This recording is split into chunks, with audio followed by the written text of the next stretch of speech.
Sihan stopped walking on the sidewalk, staring through the bistro window. There was Peyton, the wife who ran off 4 years ago without saying anything.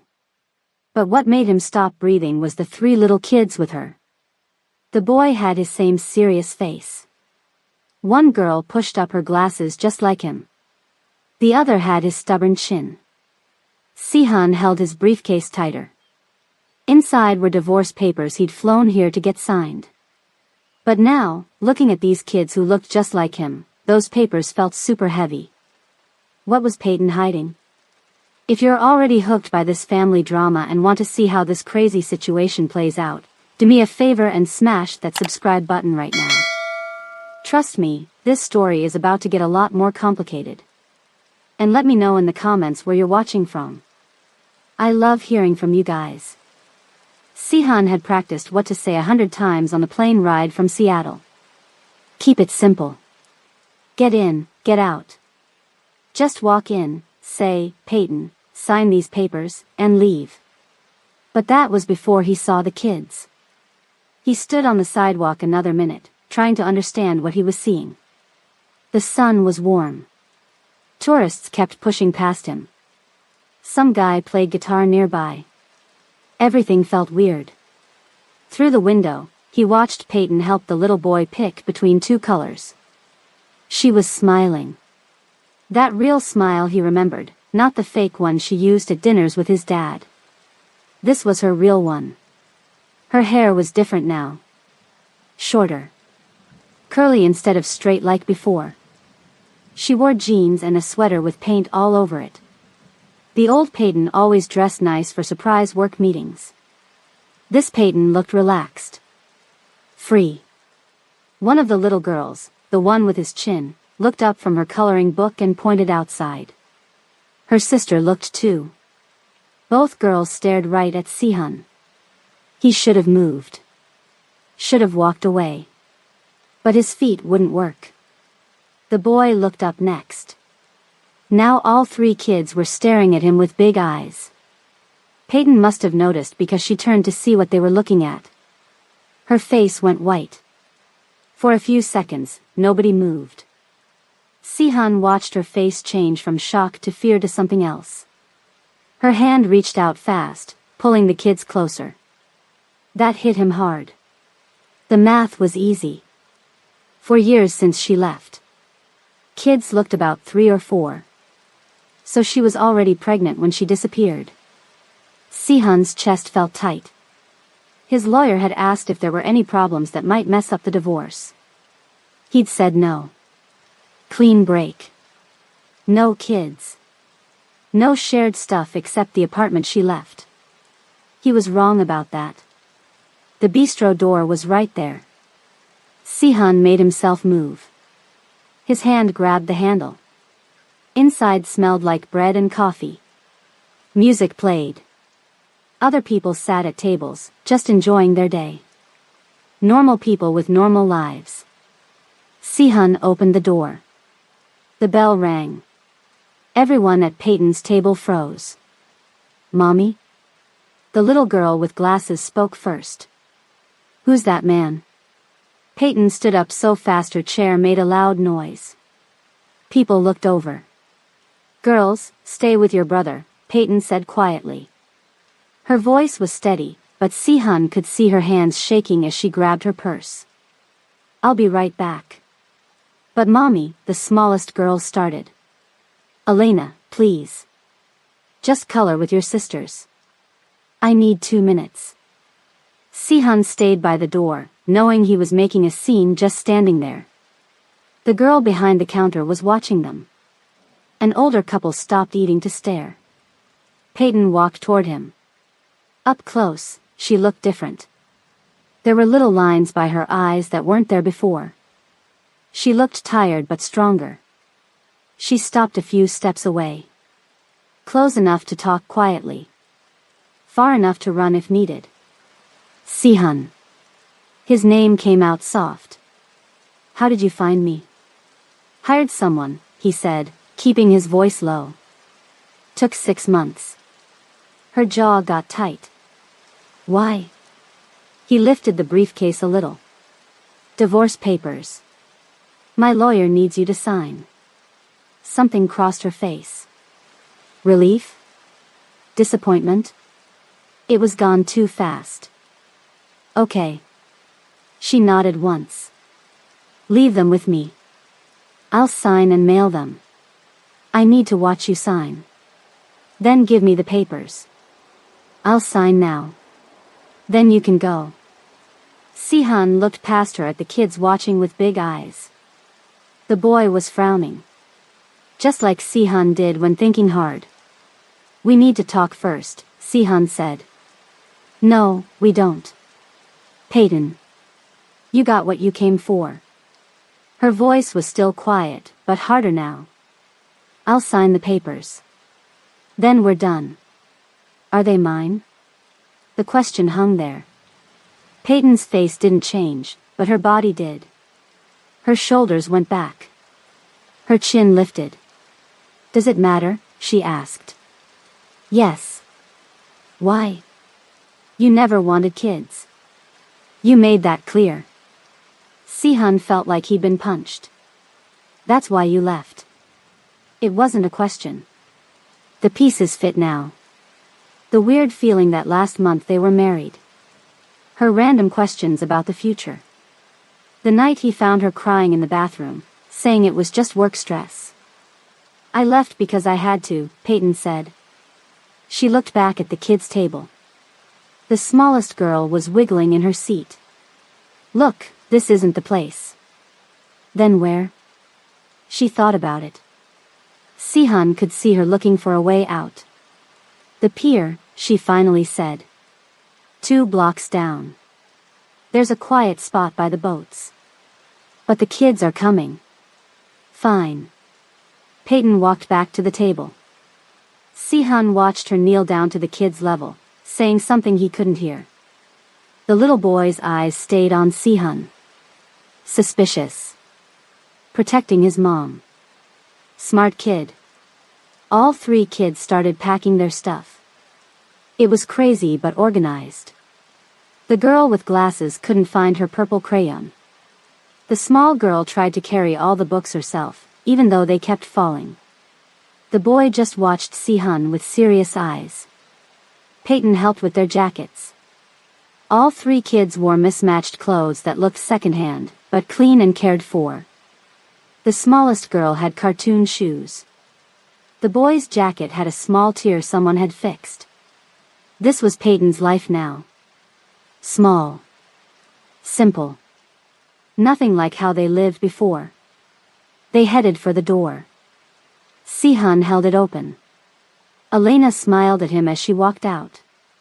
Thank you, mister.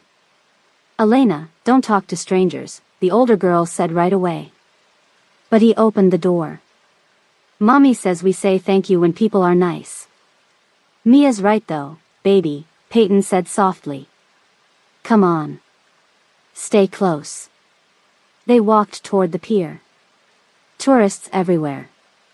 The smell of ocean mixed with food from nearby restaurants.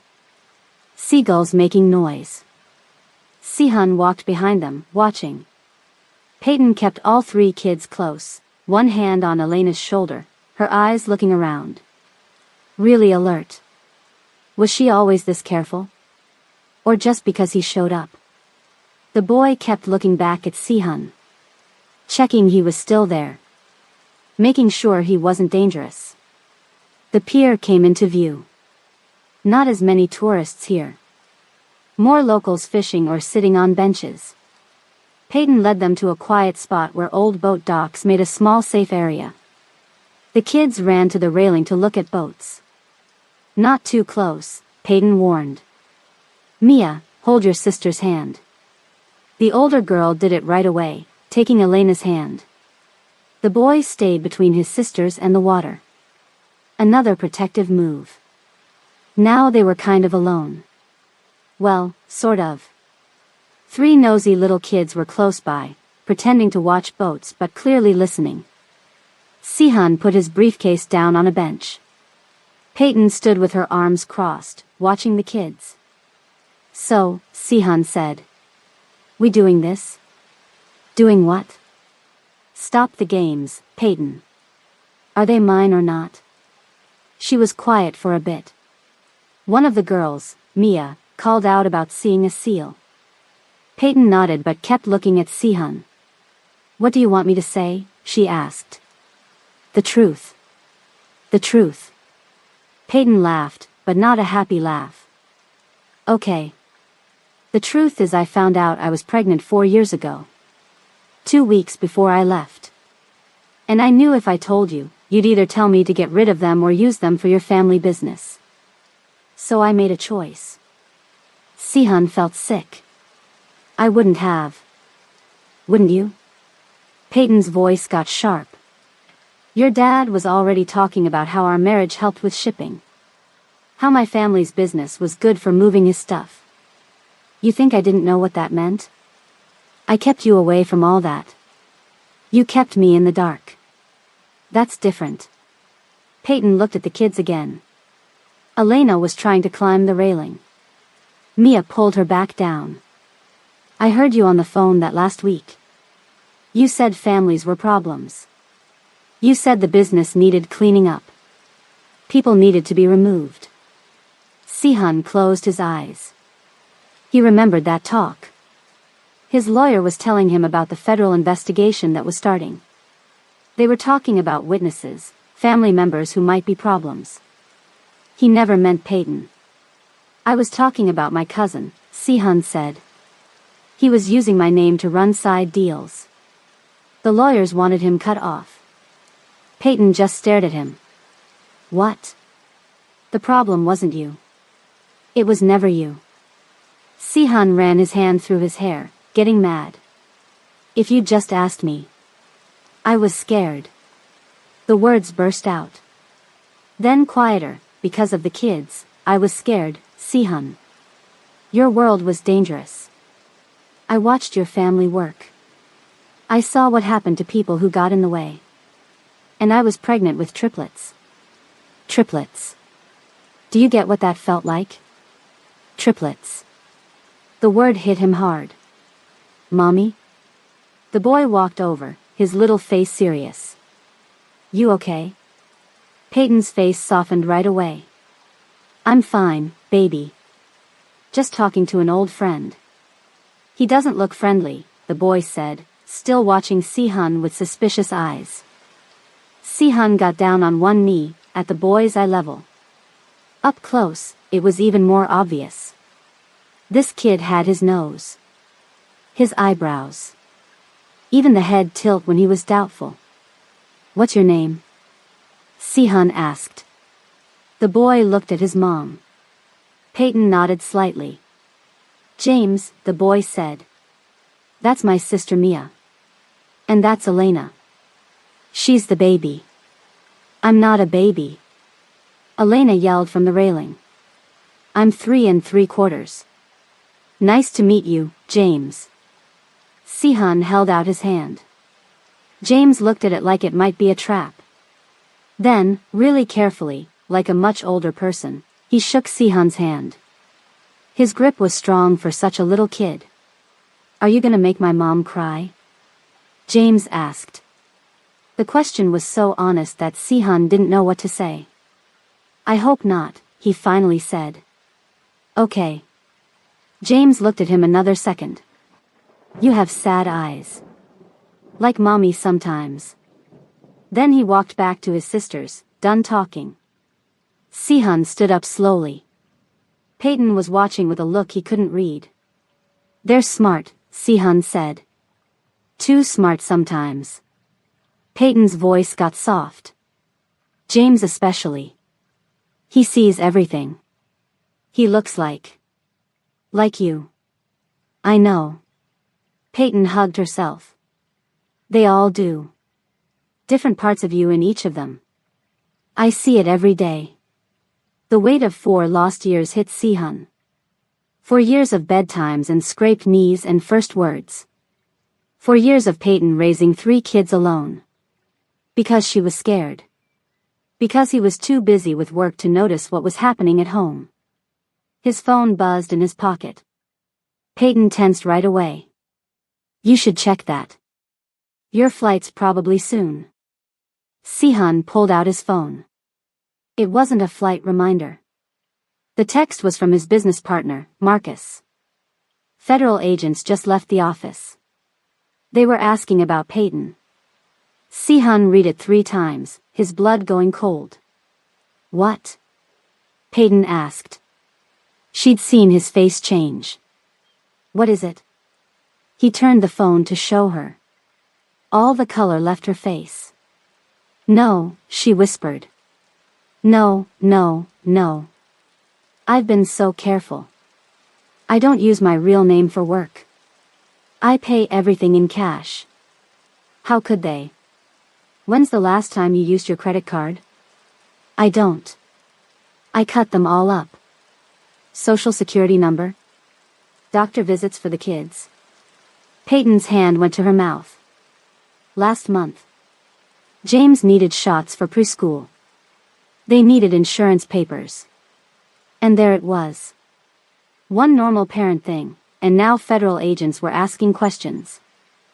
Sihan looked at the 3 kids playing by the railing. James was explaining something about boats to his sisters. Elena was collecting rocks. Mia was carefully watching the water, being responsible even at 4. His kids. The divorce papers in his briefcase suddenly seemed stupid. We need to go, Sihan said. Now. Go where? Somewhere safe. He was already thinking of options. Somewhere they can't link to either of us. Sihan, I can't just. Peyton. He looked right at her. If federal agents are asking about you, it means someone told them you matter to their case. Which means you're either a witness they want to protect, or a target they want to pressure. Either way, staying here isn't safe. She looked at her kids. Her whole world in 3 small humans. Okay, she said quietly. Okay. My apartment is 6 blocks from here. We can grab stuff we need. How long to pack? 10 minutes. Maybe 15 with the kids. Sihan checked his phone again. No new messages. That was either good or really bad. Let's move. Peyton called the kids over. They came running. Elena's hands were full of rocks. Adventure time, Peyton said, trying to sound happy. We're going home to pack special bags. Where are we going? Mia asked. It's a surprise. Peyton's voice was steady, but Sihan could see the fear in her eyes. But we need to hurry, okay? So everyone needs to walk really fast. I can run. Elena offered. Walking is better, baby. Stay close to mommy. They started back toward the street. Sihan walked beside Peyton now, close enough to talk quietly while the kids walked ahead. Your apartment might not be safe, he said. I know. But the kids need their stuffed animals. Elena won't sleep without her bunny. Sihan thought about arguing. Then he thought about the scared look on Elena's little face when Peyton called him a stranger. 15 minutes, he said. Then we're gone. Peyton nodded. Behind them, the sun was setting over the bay. Tourists were heading to dinner. Street performers were packing up. And Sihan's simple divorce trip had just turned into something much bigger. His phone buzzed again. Marcus. They had photos. Of all of you. Sihan's hand tightened on his phone. Someone had been watching them. Someone knew about the kids. And that changed everything. Federal agents? Peyton whispered. She looked at the kids walking ahead of them, then back at Sihan. Why would they be looking for me? Sihan put his phone away. Because of me. Because of my family. The shipping connections. I cut all ties. I changed my name. I pay cash for everything. Except that doctor visit for James. Peyton's face went pale. One slip up. That's all it took. Her voice shook a little. They turned the corner onto a quieter street lined with older apartment buildings. Not the fancy area of San Francisco, but not the bad part either. Just a normal neighborhood where normal people lived. Which building? Si-hun asked. The blue one. Third floor. Peyton called out to the kids. Almost home, guys. Elena ran ahead, her little legs pumping. Mia followed close behind, keeping an eye on her sister. James hung back, looking between his mom and Si-hun with those serious eyes. He's coming with us? James asked Peyton. Just for a little bit, sweetie. Peyton's voice was light, but Si-hun could hear the tension. He's going to help us with an adventure. Is he your friend? James pressed. Si-hun and Peyton exchanged looks. We used to know each other, Si-hun said. A long time ago.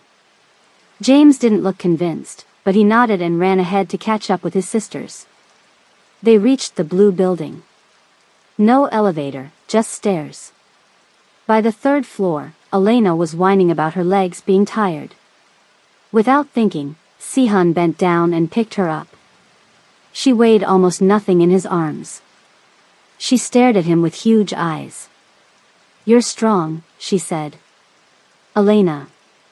Peyton started, reaching for her daughter. It's fine, Si-hun said. He was surprised how natural it felt, holding this tiny person who was part of him. Elena settled against his shoulder like she belonged there. Peyton unlocked the apartment door. The place was small. Just a living room with a kitchenette, a bathroom, and what looked like 2 small bedrooms. Toys were neatly organized in bins. A small dining table had 3 booster seats. Art supplies filled a bookshelf. Peyton's paintings hung on the walls, bright, colorful scenes of the ocean. Okay, game time, Peyton said, clapping her hands together. Remember our special bags? The ones we packed for adventures? Let's get those ready super fast. I know where mine is.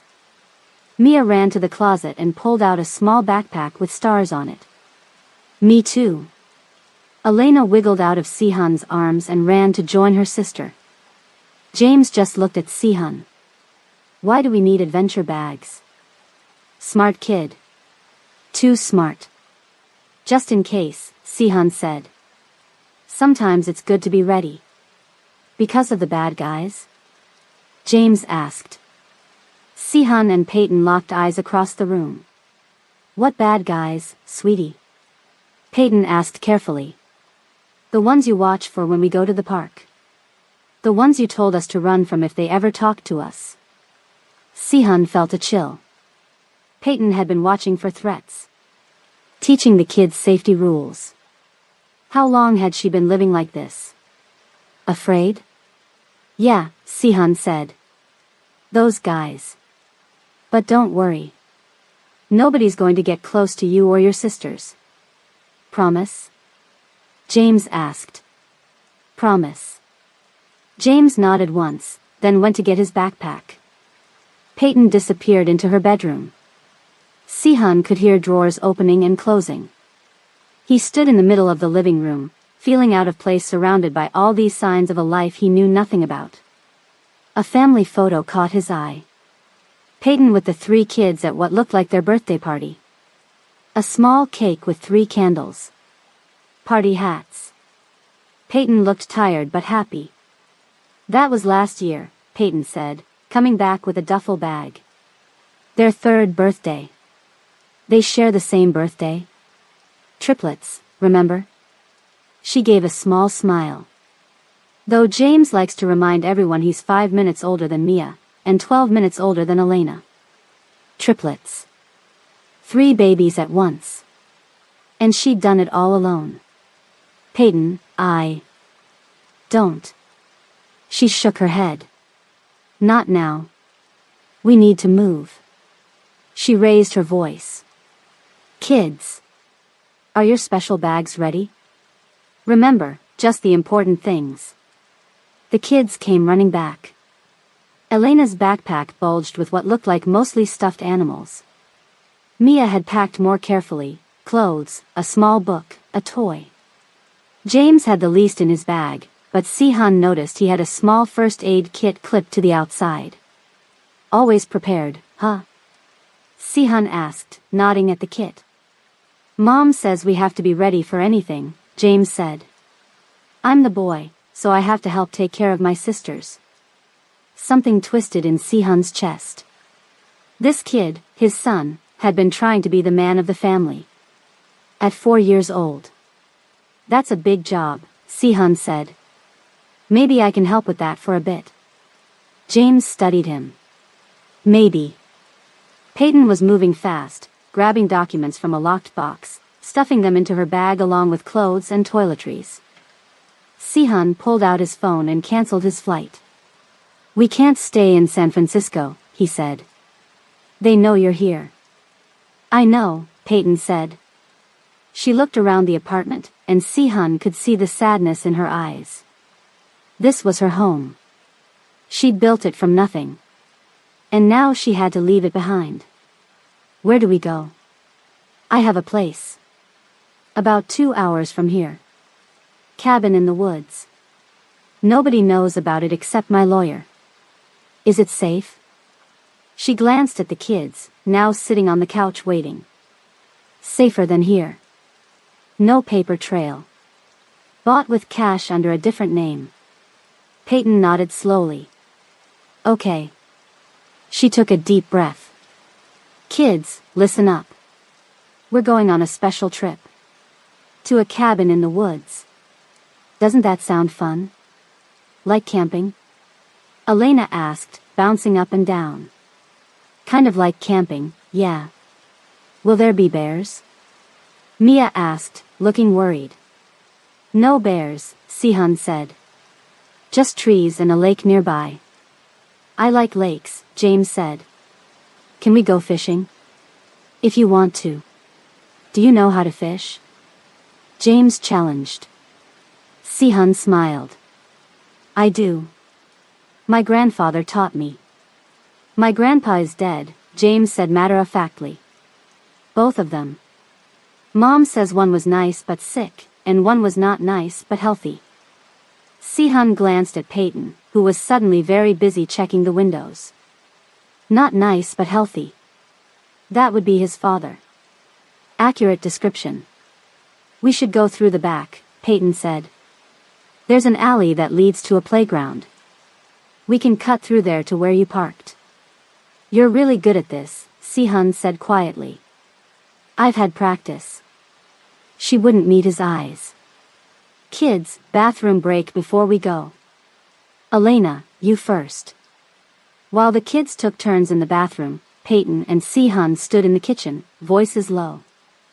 How long have you been running? He asked. 4 years. Different cities at first. We settled here when they were about 1. I thought we were finally safe. She shook her head. Stupid. You're not stupid.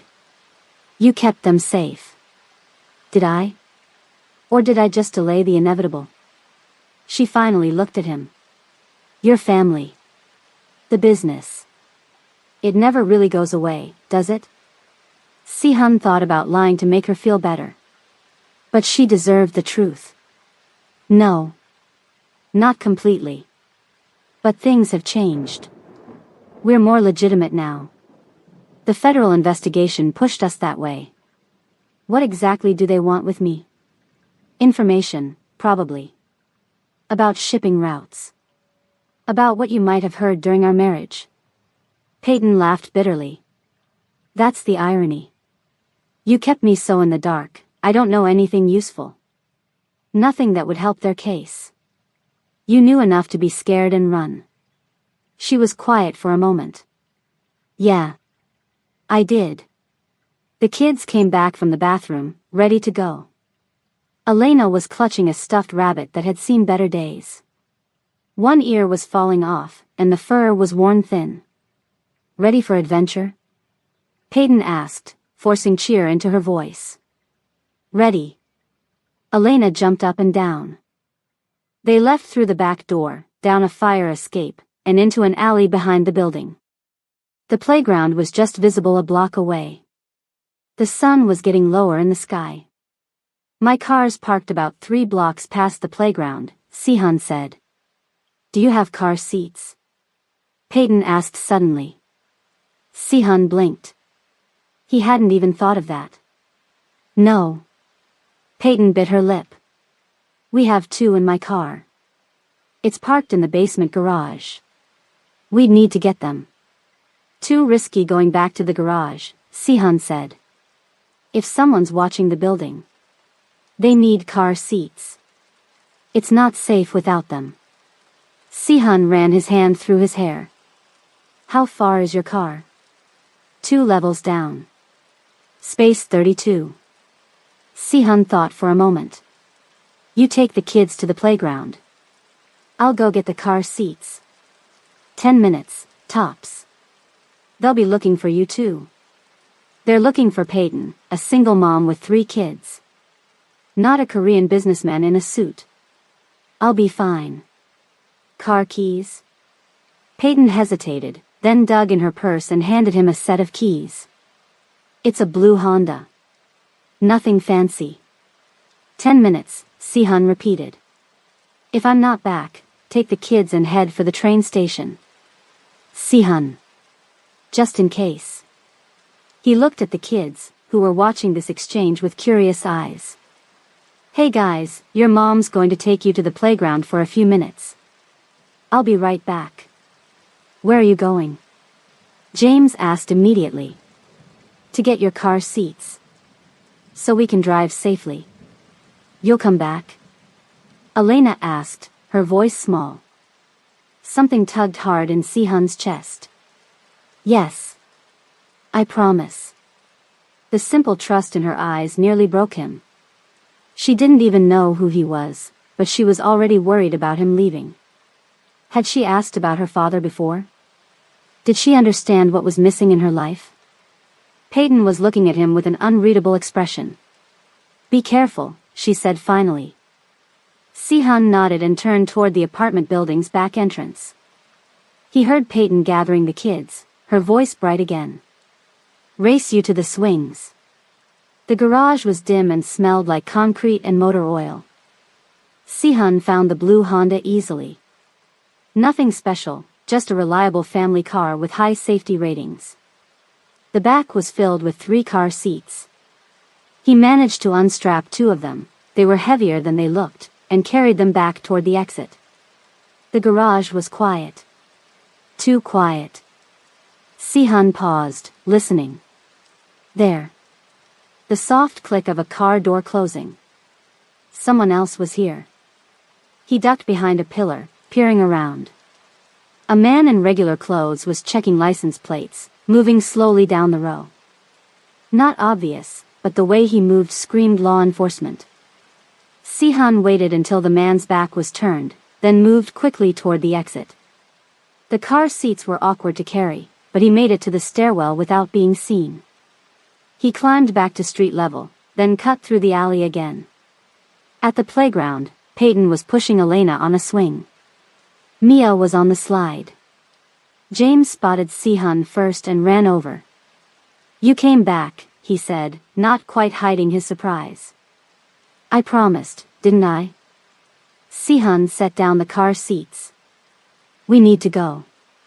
Now. Peyton caught his tone and immediately called the girls. Time to go.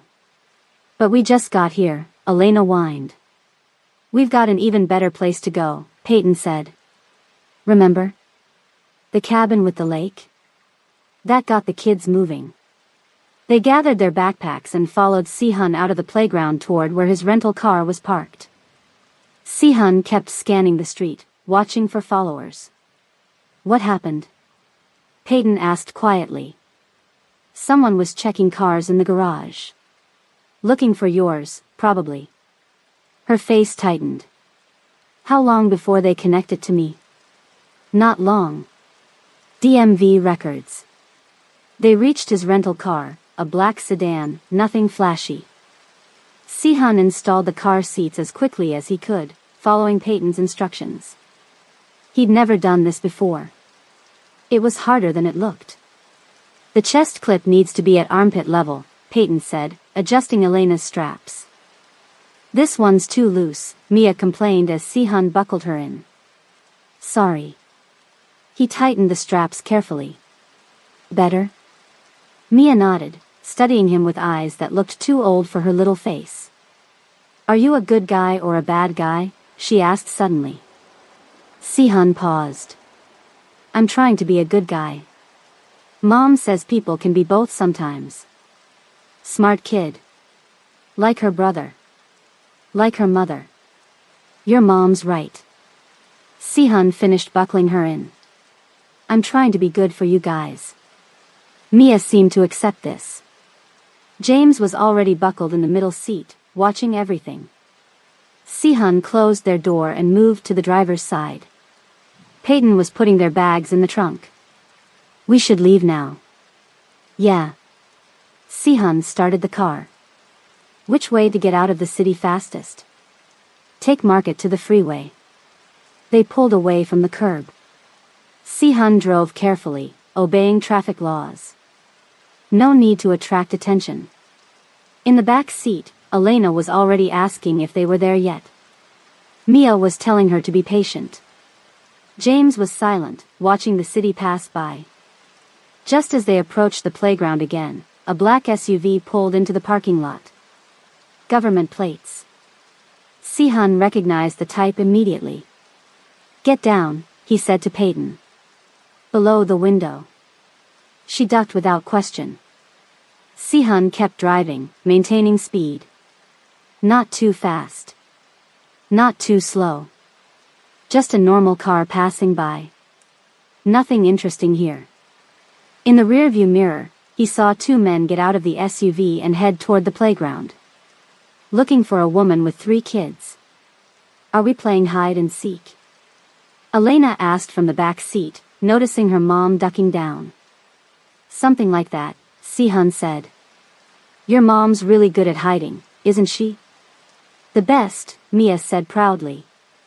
She always finds the best hiding spots when we play. Si-hun glanced in the rearview mirror again. The SUV was getting smaller. Nobody following. You can sit up now, he told Peyton. We're clear. She straightened up, her face tense. That was close. Too close. Si-hun turned onto the main road. They'll figure out pretty fast you're not at the playground. How long until we reach the cabin? 2 hours if traffic is good. Peyton nodded and turned to check on the kids. Everyone okay back there? Who wants to play a game? I do. Elena said. I Spy. Mia suggested. I Spy is good for car trips, Peyton agreed. Who wants to go first? As the kids started their game, Si-hun focused on driving. Getting them out of the city. Keeping them safe. He had so many questions for Peyton. 4 years of questions. But they would have to wait. For now, he just had to get his family, somewhere safe. His family. The thought hit him like a physical blow. 12 hours ago, he was a single businessman flying to get divorce papers signed. Now he was a father of 3, running from federal agents. Nothing would ever be the same again. I spy something, red. Elena announced from the back seat. The stoplight, James guessed immediately. No. Guess again. The fire hydrant? Mia tried. No. It's Mommy's bag. Peyton smiled at her daughter in the rearview mirror, but Si-hun could see the tension in her shoulders. They'd been driving for almost an hour, winding through back roads instead of taking the main highway. Better to be careful. Change of plans, Si-hun said quietly so the kids couldn't hear. We're not going to the cabin. Peyton's head snapped toward him. Why not? Too obvious. If they connect me to you, the cabin might be one of the first places they look. So where are we going? I have an apartment in the city. Downtown area. Nobody knows about it, not even my family. Why do you have a secret apartment? Peyton asked, suspicion clear in her voice. Sihun kept his eyes on the road. Everyone in my position needs a backup plan. Your position? You mean being part of a crime family? Business family, he corrected automatically. But yes. Peyton shook her head. I don't like this, Sihun. Taking the kids back into the city? We should be getting further away. Trust me, this place is safe. High security building. No paper trail. Paid cash for 5 years up front. I spy something blue. Elena called out, bored with the adults' quiet conversation. The sky, Mia guessed. Nope. My jacket, James tried. Yes. Your turn. Sihun glanced at Peyton. She was staring out the window, her fingers tapping anxiously on her leg. We'll be okay, he said softly. You don't know that. I do. Protecting people is what I'm good at. Is it? Peyton looked at him. Because from where I'm sitting, your family is the reason we're running in the first place. That stung, but Sihun couldn't argue. She wasn't wrong. The city came into view again, lights twinkling as the sun set completely. Sihun took a complex route, doubling back and making random turns to shake any possible tail. The kids grew quiet in the back, the excitement of their adventure wearing off as tiredness set in. Are we there yet? Elena whined. Almost, baby, Peyton said. Just a few more minutes. Sihun turned into a busy area downtown, full of restaurants and shops. People crowded the sidewalks, making it easy to blend in. He pulled into an underground parking garage beneath a tall apartment building. The security guard recognized him and waved them through. You come here often? Peyton asked. Every few months. Just to check on things. He parked in a numbered spot, then helped get the kids out of their car seats. Elena was half asleep, rubbing her eyes. James was alert as ever, taking in their surroundings. Mia clutched her backpack tightly. Where are we? James asked. My apartment, Sihun said. It's a special place where we can all stay safe. Like a fort? Elena perked up a bit. Exactly like a fort, Sihun smiled at her. A really big fort with comfy beds. They took the elevator to the 12th floor.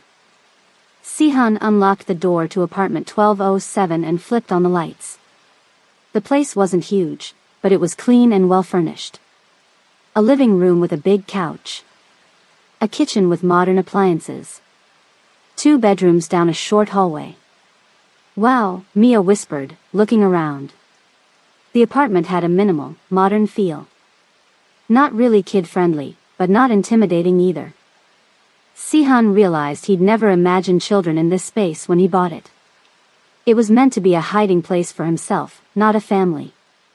Are you hungry? He asked the kids. We can order food. I want chicken nuggets, Elena said immediately. I don't think they have those nearby, Sihun said. But there's a really good Chinese restaurant downstairs. They make the best noodles. I like noodles, James said. Me too, Mia agreed.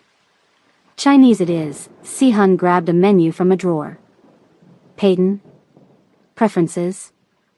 She was standing in the middle of the living room, looking lost. Anything is fine. While Sihun called in the order, Peyton helped the kids explore the apartment. Elena found the TV and demanded cartoons. James was more interested in the view from the windows. They could see the whole city lit up at night. Mia stayed close to her mom, still clutching her backpack. Food will be here in 20 minutes, Sihun said, hanging up. I got a variety. Noodles, rice, some chicken for Elena. Thank you, Peyton said stiffly. An awkward silence fell between them. In the background, cartoon sounds filled the room as Elena found a kids' channel. You should probably turn off your phone, Sihun said. Just in case. Peyton nodded and powered down her cell. Sihan did the same. Now what? She asked. Now we wait. Eat. Let the kids rest. Figure out our next move. While they waited for food, Sihan found extra blankets in a closet. The apartment had one main bedroom and a smaller guest room.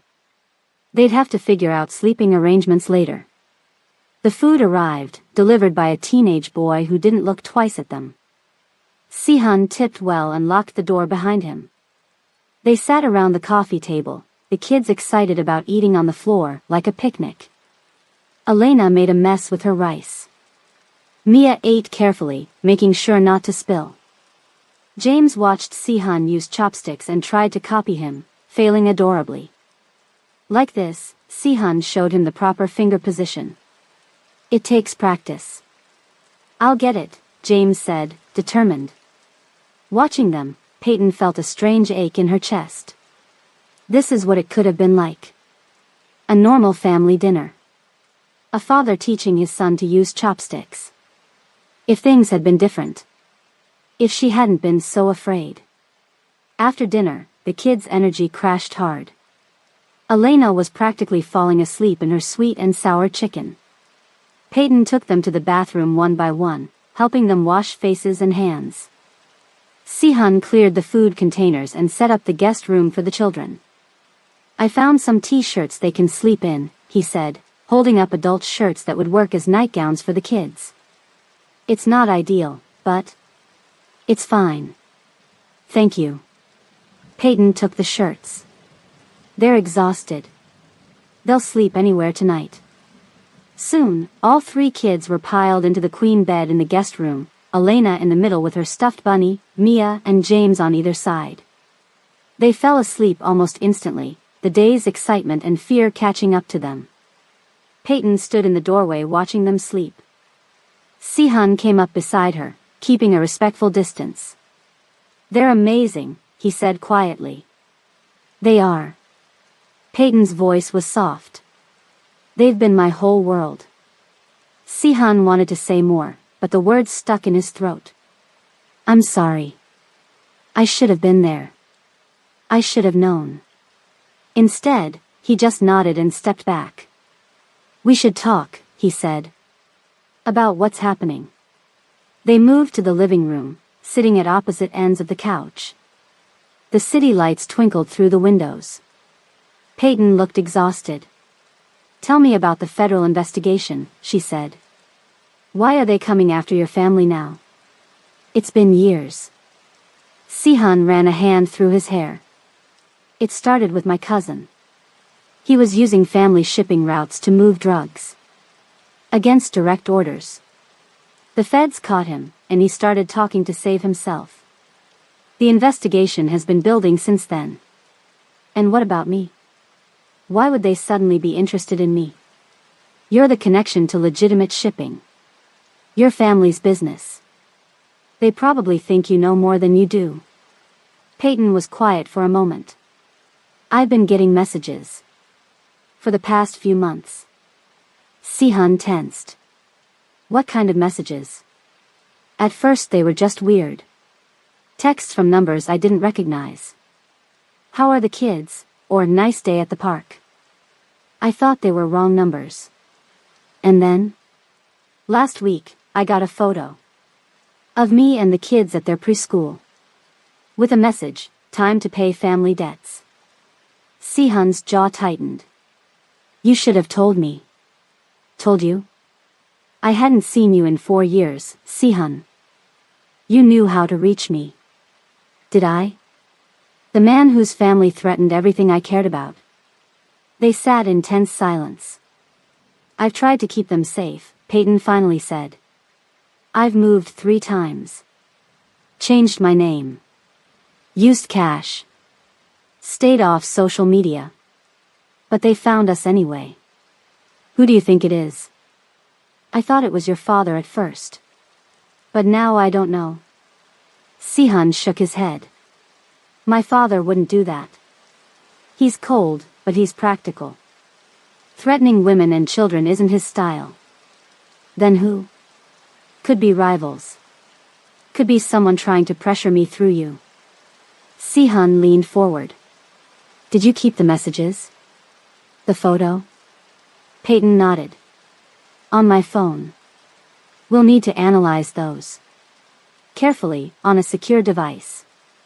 Peyton wrapped her arms around herself. I just want this to be over.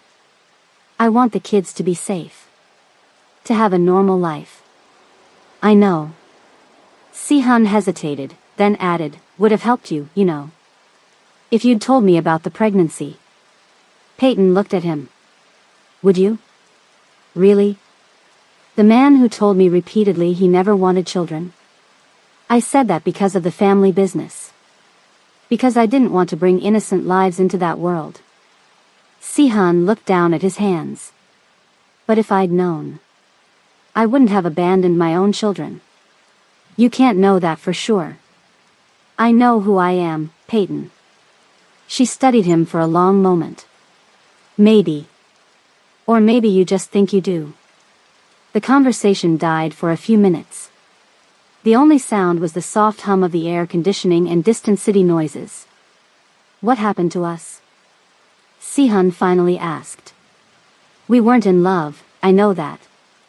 But we were friends, weren't we? You could have trusted me. Peyton sighed. I heard things, Sihan. Conversations between your father and his associates. About how my family's shipping company was perfect for moving their special cargo. About how my father's illness made the business vulnerable. About how our marriage was a convenient business arrangement. It started that way, yes. But. And then I got pregnant. With triplets. And suddenly I realized I was bringing 3 innocent babies into a world where they'd either be used as pawns or be in constant danger. So you ran. I protected them. Her voice hardened. And I'd do it again. Sihan couldn't argue with that. In her position, with what she knew, what she believed, running had been logical. What now? She asked. We figure out who's threatening you. We deal with them. And then? And then what? Sihan looked toward the bedroom where his children slept. Then we figure out how to be parents. Together or separately. Your choice. Peyton seemed surprised by that. You'd accept whatever I decided? They're my kids too. But you've been their only parent for 4 years. I respect that. It was hard to say, but it was true. I just want to be part of their lives. The honesty in his voice seemed to reach her. Some of the tension left her shoulders. Okay, she said softly. One problem at a time. Sihan nodded and stood up. You should get some sleep. Take my bedroom. I'll sleep out here. What about tomorrow? Tomorrow we start figuring things out. Safely. Peyton looked like she wanted to say more but was too tired to find the words. She just nodded and headed toward the main bedroom, pausing at the door. Sihan? Yeah? Thank you. For helping us today. They're my family too, he said simply. After she closed the door, Sihan sat back down on the couch and opened his laptop. He needed information. About the federal investigation. About who might be targeting Peyton and the kids. The screen lit up with a news alert as soon as he connected to his secure network. Federal investigation expands to include family members of suspected crime organization. The headlines seemed to glow ominously in the dark room. Sihan clicked on the article, heart sinking as he read. Names were mentioned. His father. His uncle. Himself. And near the bottom, a line that made his blood run cold. Authorities are also seeking Peyton Ricks, former wife of Sihan Bayan, as a person of interest in the ongoing investigation. This wasn't just about protecting his newly discovered family anymore. This was about keeping Peyton out of federal custody. And he had no idea how to do that. Sihan woke up with a stiff neck from sleeping on the couch. Sunlight streamed through the blinds he'd forgotten to close. For a moment, he couldn't remember where he was. Then it all came rushing back. Peyton. The kids. His kids. Federal agents looking for them.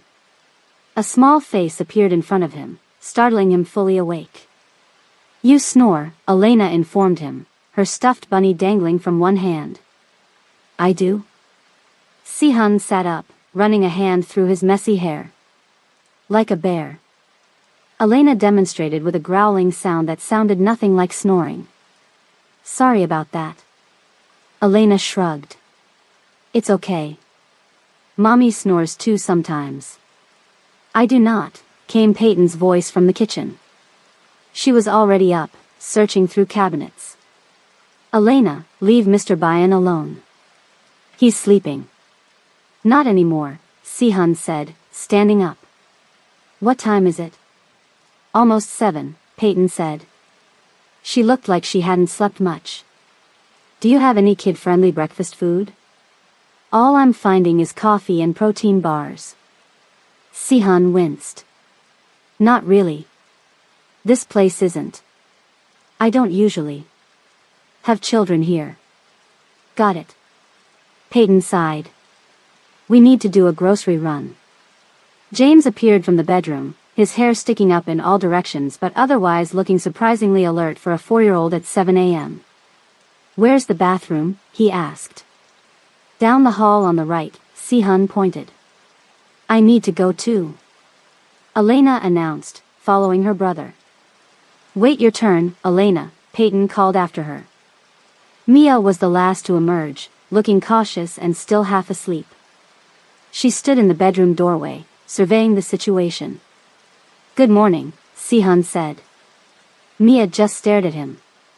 Not a morning person, he asked. She needs food first, Peyton explained. Then she'll talk. Si-hun looked in the fridge. I have eggs.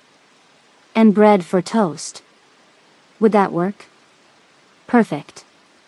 The kids like scrambled eggs. Peyton grabbed the carton. I can make them. Let me help. Si-hun found a pan in a cabinet. It's my kitchen, after all. They worked side by side, an awkward dance of two people who used to know each other but were now strangers. Peyton cracked eggs into a bowl while Si-hun made toast. The kids usually have school today, Peyton said quietly. They're going to ask questions. What should we tell them? I don't know.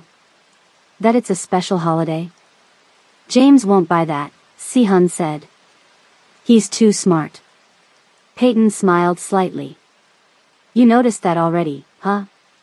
Hard to miss. The way he watches everything. Gets that from you. The simple acknowledgement that the children had parts of him in them hit Si-hun unexpectedly hard. He turned away, pretending to focus on the toast. By the time all 3 kids were settled at the kitchen island with eggs and toast, the apartment felt weirdly domestic. Like a family morning. Except for the tension vibrating under the surface. Why aren't we going to school? James asked, right on cue. We're taking a little break, Peyton said. Like a vacation. But it's not summer, Mia pointed out, finally talkative now that she had food. And we didn't bring our school backpacks. This is a special kind of vacation, Si-hun tried. A surprise one. Elena seemed satisfied with that answer, happily munching her toast. James kept watching Si-hun with those 2 observant eyes. Mia looked between the adults suspiciously. Is it because of the bad people? James finally asked. Peyton froze, fork halfway to her mouth. What bad people, sweetie? The ones Mr. Si-hun is hiding us from. The ones you're scared of. Si-hun and Peyton exchanged looks. We're just being careful, Si-hun said carefully. Sometimes grown-ups need to solve problems, and it's better if kids are somewhere safe while that happens. Are we in danger? Mia asked, her voice small. No, Peyton said firmly. Not at all. Mr. Si-hun is helping us stay safe. That's all. Is he our dad? Elena asked suddenly. The question hung in the air like a bomb. Sihan felt his heart stop. Peyton set down her fork. Why would you ask that, Elena? Because he looks like James. And he's helping us. And dads help moms take care of kids. It's complicated, baby, Peyton said. But is he? Elena persisted. Sihan couldn't breathe. He looked at Peyton, letting her take the lead. She took a deep breath. Yes. Mr. Sihan is your dad. I knew it. Elena shouted, bouncing in her seat. I knew it, I knew it. James stared at Sihan with new intensity. Why haven't you been with us before? Because. Sihan struggled to find words a 4-year-old could understand. Because I didn't know about you. Your mom and we lost touch before you were born. You didn't know we existed? Mia asked, frowning. No. Not until yesterday, when I saw you at the restaurant. That's why you looked so surprised, James said, nodding. It makes sense now. Are you going to stay with us? Elena asked. Another impossible question. Sihan looked at Peyton again. We're figuring things out, Peyton said. One day at a time. Okay. Elena went back to her eggs like the issue was settled. Kids were amazing that way. After breakfast, they realized they needed supplies. Clothes for the kids. Toothbrushes. Food that wasn't protein bars. There's a corner market 2 blocks away, Sihan said. We could all go. Is that safe? Peyton asked. Safer than splitting up. We'll be quick.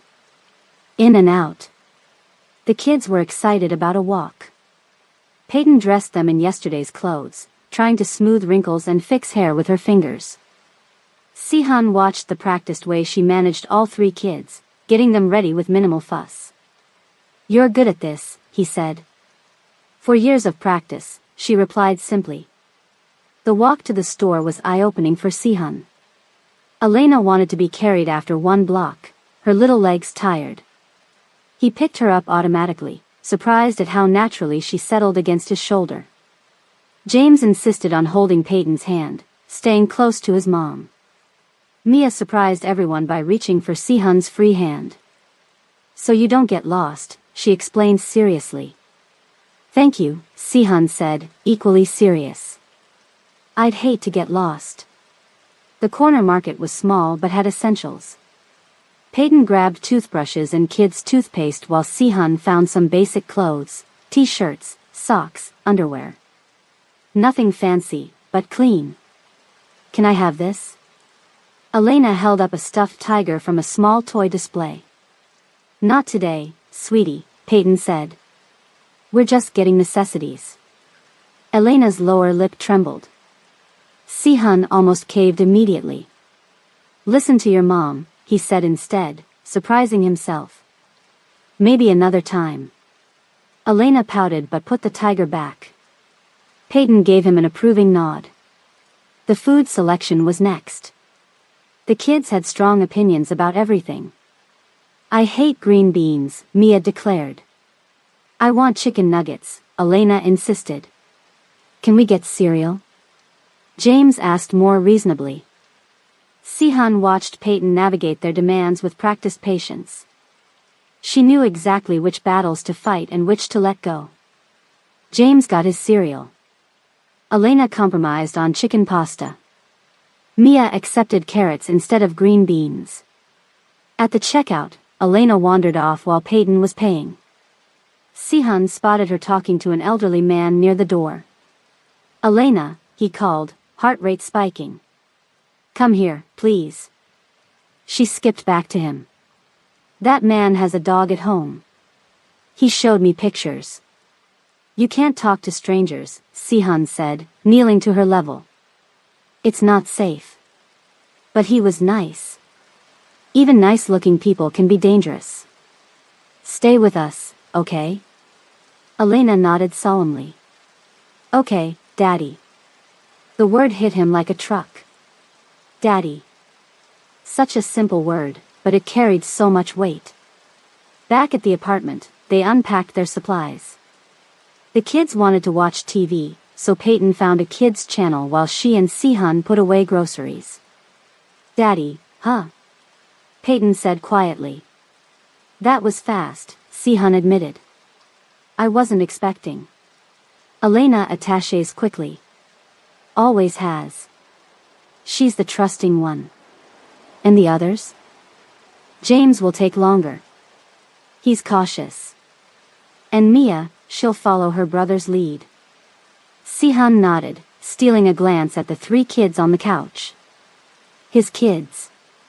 The concept still felt surreal. I need to make a call, he said. My lawyer. See what's happening with the investigation. Is it safe to turn on our phones? Mine has encryption. It'll be fine for a short call. Sihun stepped into the bedroom and closed the door. His phone powered on with several missed calls and messages. Most from his lawyer. He dialed back. Where have you been? His lawyer, David, answered immediately. I've been calling for hours. Had to go dark for a bit. What's happening? It's bad, Sihun. The feds are freezing accounts. Your father's, yours, the business accounts. They're building a money laundering case through the shipping connections. Sihun sat on the edge of the bed. What about Peyton? Why are they looking for her? They think she knows details about the shipping routes. Her father's business was key to the whole operation. She doesn't know anything. They don't believe that. And now that she's disappeared with the kids, they think she's running because she's guilty. She's running because she's scared, Sihun said. Look, there might be a way out of this. For both of you. But you need to come in. Bring Peyton. Talk to the prosecutors. Not happening. They're offering a deal, Sihun. Immunity for information. What kind of information? Names. Contacts. Details about how the shipping routes were used. Information Peyton doesn't have, Sihun pointed out. But you do, David said quietly. The implication was clear. Turn on his family to save himself and Peyton. I need to think about this, Sihun said. Don't think too long. The offer won't stay open forever. After hanging up, Sihun sat on the bed for a long moment. The situation was worse than he thought. Coming in might clear Peyton, but at what cost? His family would see it as the ultimate betrayal. When he returned to the living room, the kids were still watching cartoons. Peyton was folding the new clothes they'd bought. That bad, huh? She asked, seeing his face. Could be better.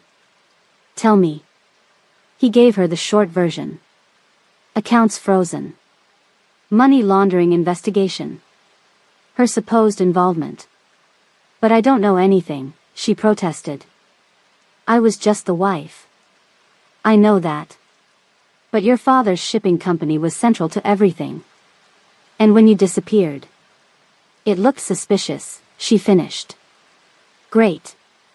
There's more, Sihun hesitated. They're offering a deal. What kind of deal? Immunity. In exchange for information. Peyton's eyes narrowed. Information I don't have. No. But I do. Understanding dawned on her face. They want you to turn on your family. Pretty much. Peyton glanced at the kids, then back at Sihun. What are you going to do? I don't know yet. But I need to figure it out fast. Elena chose that moment to run over to them. Daddy, come watch with us. It's SpongeBob. Sihun couldn't resist the little hand tugging his. Okay, just for a few minutes. He let himself be pulled to the couch, squeezing in between James and Elena. Mia gave him a sideways look but didn't object to his presence. On screen, a yellow sponge was having some kind of ridiculous adventure. This is the best part, James informed him seriously. I'll pay close attention then, Si-hun promised. From across the room, he caught Peyton watching them. There was something soft in her expression. Something he hadn't seen in a long time. Maybe they could figure this out. Maybe there was a way through this mess that didn't involve betrayal or prison or running forever. For the kid's sake, he had to try. His phone buzzed in his pocket. David again. Sorry, I need to take this, he said, extracting himself from the couch. But the best part. Elena complained. I'll be right back. Promise. In the kitchen, he answered. What now? David's voice was urgent. They're offering a specific deal now. They want Peyton to testify about the shipping connections. In exchange, all charges against her will be dropped. I told you, she doesn't know anything. Doesn't matter. They think she does. And Si-hun, they're saying if she doesn't cooperate, they'll push for maximum charges. We're talking years. Si-hun's stomach dropped. That's blackmail. That's the justice system. You have 24 hours to decide. The call ended. Si-hun stood in the kitchen, phone clutched in his hand. Behind him, Peyton spoke. What is it? What did he say? Si-hun turned to face her. They want you to testify. About shipping connections you know nothing about. And if I don't? Prison. Years of it. Peyton's face went pale. She glanced at the kids on the couch, laughing at the cartoon. They'd take me away from my children. Yes. I can't testify about things I don't know, Si-hun. I know that. So what do we do? Si-hun took a deep breath. I think I have to be the one to testify. To tell them what I know. It's the only way to protect you and the kids. Your family will never forgive you. I have a new family to think about now. Their eyes met across the kitchen. For the first time since he'd found her, Peyton didn't look away. I can't believe we're actually doing this, Peyton said, smoothing her borrowed blouse for the 10th time. Si-hun had arranged for some clothes to be delivered to the apartment. Nothing fancy, just basics, but better than wearing the same outfit for 2 days straight. It's just a meeting, Si-hun replied, adjusting his tie in the mirror. We hear them out. That's all we're committing to. And the kids? David's assistant will watch them. She's good with children. Peyton didn't look convinced. I don't know about leaving them with a stranger. We'll be in the same building. Just a few floors away. She glanced toward the living room where the 3 kids were building a fort out of couch cushions and blankets. They'd been cooped up in the apartment all morning, but their energy hadn't dimmed at all. What if they ask me questions I can't answer? Peyton asked quietly. About the shipping routes. About your family's business. I really don't know anything. Just tell them the truth. That's all you can do. The truth. Such a simple concept that had gotten so tangled between them. Si-hun's lawyer, David, arrived 30 minutes later with his assistant, a friendly woman named Jen who immediately got down on the kids' level and asked about their fort. The kids warmed to her quickly. Even suspicious James seemed impressed when she suggested structural improvements to their blanket roof. We won't be gone long, Peyton promised, kneeling to hug each child goodbye. You be good for Miss Jen, okay? Will you bring us a treat? Elena asked hopefully. If you're good, Peyton said with a smile that didn't reach her eyes. Si-hun awkwardly patted James on the shoulder. Take care of your sisters. James nodded seriously. I will. The federal building was only a 10-minute drive away. David briefed them in the car. The lead prosecutor is tough but fair, he explained. They're mainly interested in the money trail through your father's shipping business, Peyton. My father ran a legitimate business, Peyton said defensively. I know. But they believe it was used to move illegal funds. By my family, Si-hun added quietly. Yes. They think Peyton must have known about it because of her marriage to you. But I didn't, Peyton insisted. Si-hun kept me completely in the dark. Si-hun winced at her phrasing, but it was true. The prosecutor's office was coldly professional. No decorations, just law books and filing cabinets. Assistant U.S. Attorney Sarah Chen was a no-nonsense woman in her 40s with sharp eyes that missed nothing. Mrs. Bayan, she began. Ms. Ricks, Peyton corrected. I went back to my maiden name. Of course. Ms. Ricks. Thank you for coming in voluntarily. The meeting started formally enough. Questions about Peyton's relationship with the Bayan family. Her knowledge of her father's shipping business. When she left the marriage and why. I left because I was pregnant, Peyton explained. And I felt the Bayan family business created an unsafe environment for children. So you were aware of illegal activities? Chen pounced. No. I just had suspicions. Conversations that stopped when I entered rooms. Business associates who made me uncomfortable. Did your father know his shipping routes were being used to launder money? Peyton's face hardened. My father was dying of cancer during most of my marriage. He trusted his new son-in-law's family to help save the business. If they abused that trust, he knew nothing about it. Chen switched tactics. Mr. Bayan, you claim Ms. Ricks knew nothing. But she's the daughter of Andrew Ricks. She grew up in the shipping business. It's hard to believe she was completely ignorant. She was, Si-hun said firmly. I made sure of it. Why? Because I wanted to protect her. Keep her separate from that side of things. And yet here she is, running with 3 children, wanted for questioning in a federal investigation. Because of your people showing up and scaring her, Si-hun countered. Chen leaned forward. Here's the situation. We have enough evidence to bring charges against the entire Bayan organization. Including you, Mr. Bayan. And Ms. Ricks as an accessory. I'm not an accessory to anything, Peyton protested. Then explain why you ran. Because I was scared for my children. Ms. Ricks, Chen's voice softened slightly. We're prepared to offer you full immunity in exchange for your testimony about the shipping operations. Your knowledge of the family business could help us shut down a major money laundering network. But I don't know anything, Peyton said, frustration clear in her voice. David interjected. What exactly would this immunity cover? All potential charges related to the Bayan organization's activities. She walks away clean. Keeps her children. No charges. Peyton looked at Si-hun. And what about him? Chen's expression turned professional again. Mr. Bayan's situation would depend on his level of cooperation. The implication was clear. Peyton could save herself, but Si-hun's fate was separate. I'll testify, Si-hun said suddenly. Everyone turned to look at him. I'll tell you everything I know about the organization's financial structures. The shipping routes.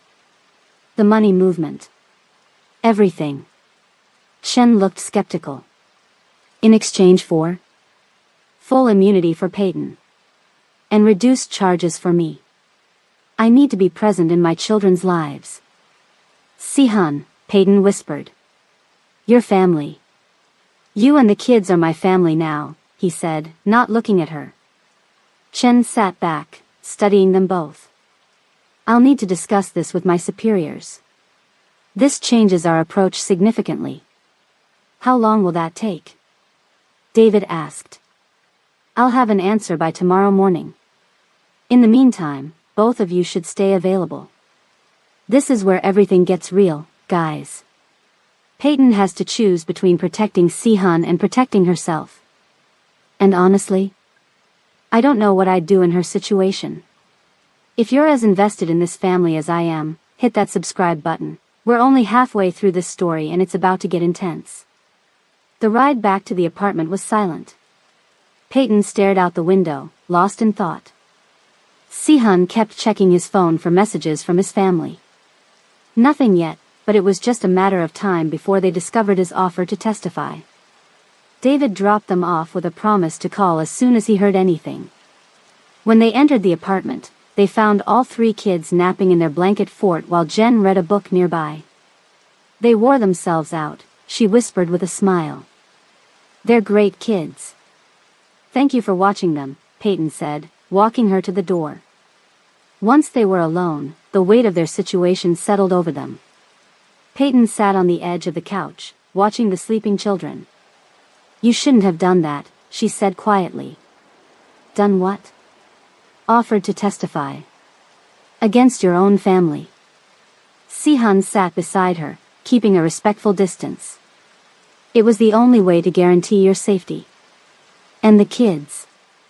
Your father will never forgive you. Probably not. Peyton turned to look at him. Why would you do that? For children you just met? They're my children, Peyton. My blood. My responsibility. He ran a hand through his hair. And you're their mother. They need you more than they need me.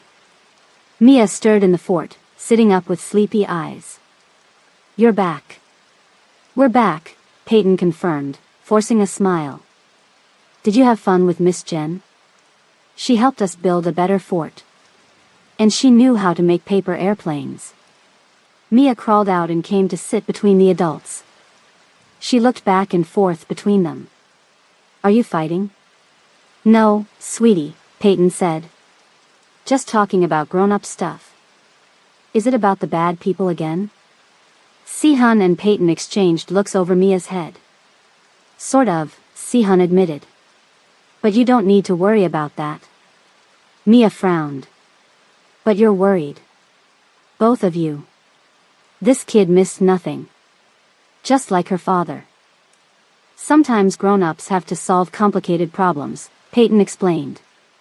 It's our job to worry about them, not yours. Is it about Daddy staying with us? Mia asked, looking directly at Sihan. The simple question, and the fact that Mia had called him Daddy for the first time, hit Sihan hard. I want to stay with you, he said carefully. But there are some things I need to take care of first. Bad things? Complicated things. James was awake now too, listening from the fort entrance. Only Elena still slept peacefully.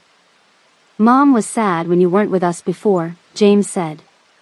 She cried sometimes when she thought we were sleeping. Peyton's face flushed. James. It's true, he insisted. She looked at pictures on her phone and cried. Sihan looked at Peyton in surprise. You kept pictures? Of us? Just a few, she admitted. For the kids. In case they ever asked about their father. Something shifted between them in that moment. The knowledge that despite everything, she hadn't completely erased him from their lives. I think we need to talk, Sihan said. After the kids are in bed. Peyton nodded. I think so too. The rest of the afternoon passed in a strange domestic blur.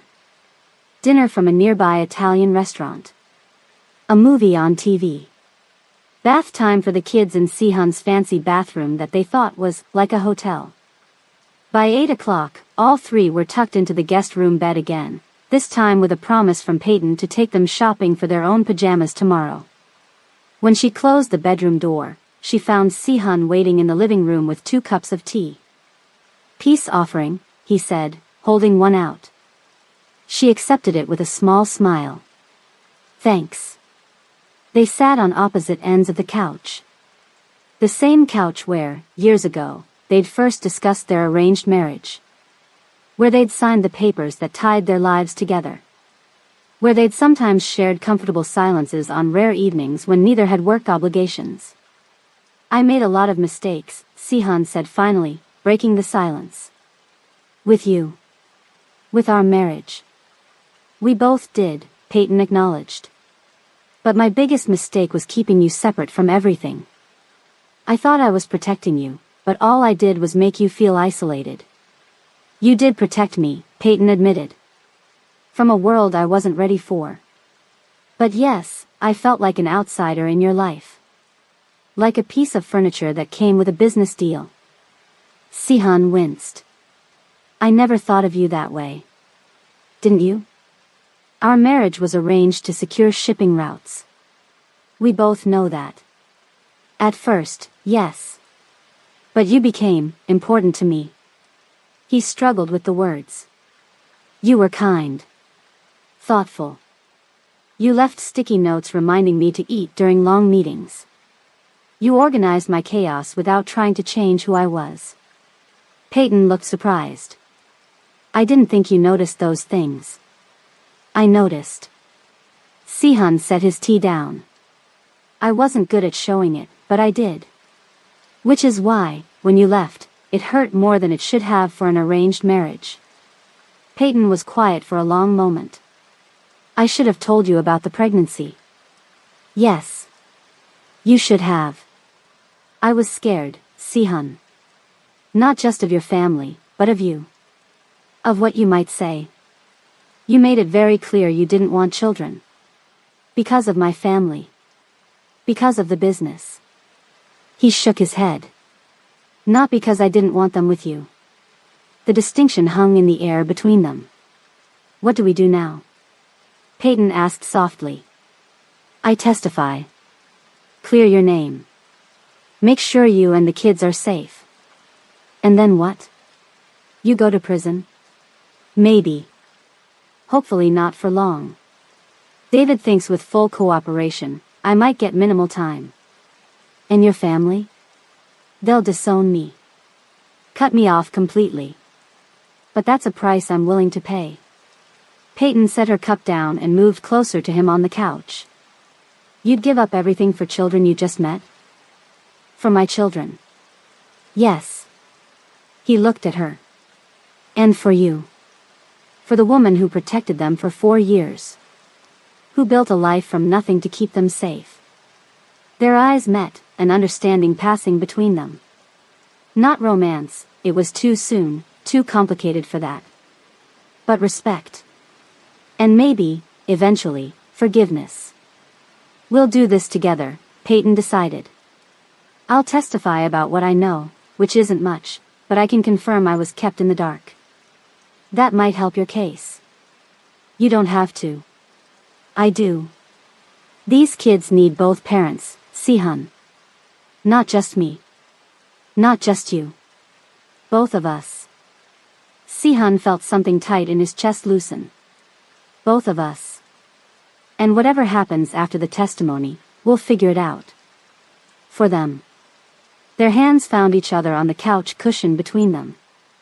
Not quite intertwined, just touching. A small bridge across the gap of 4 years.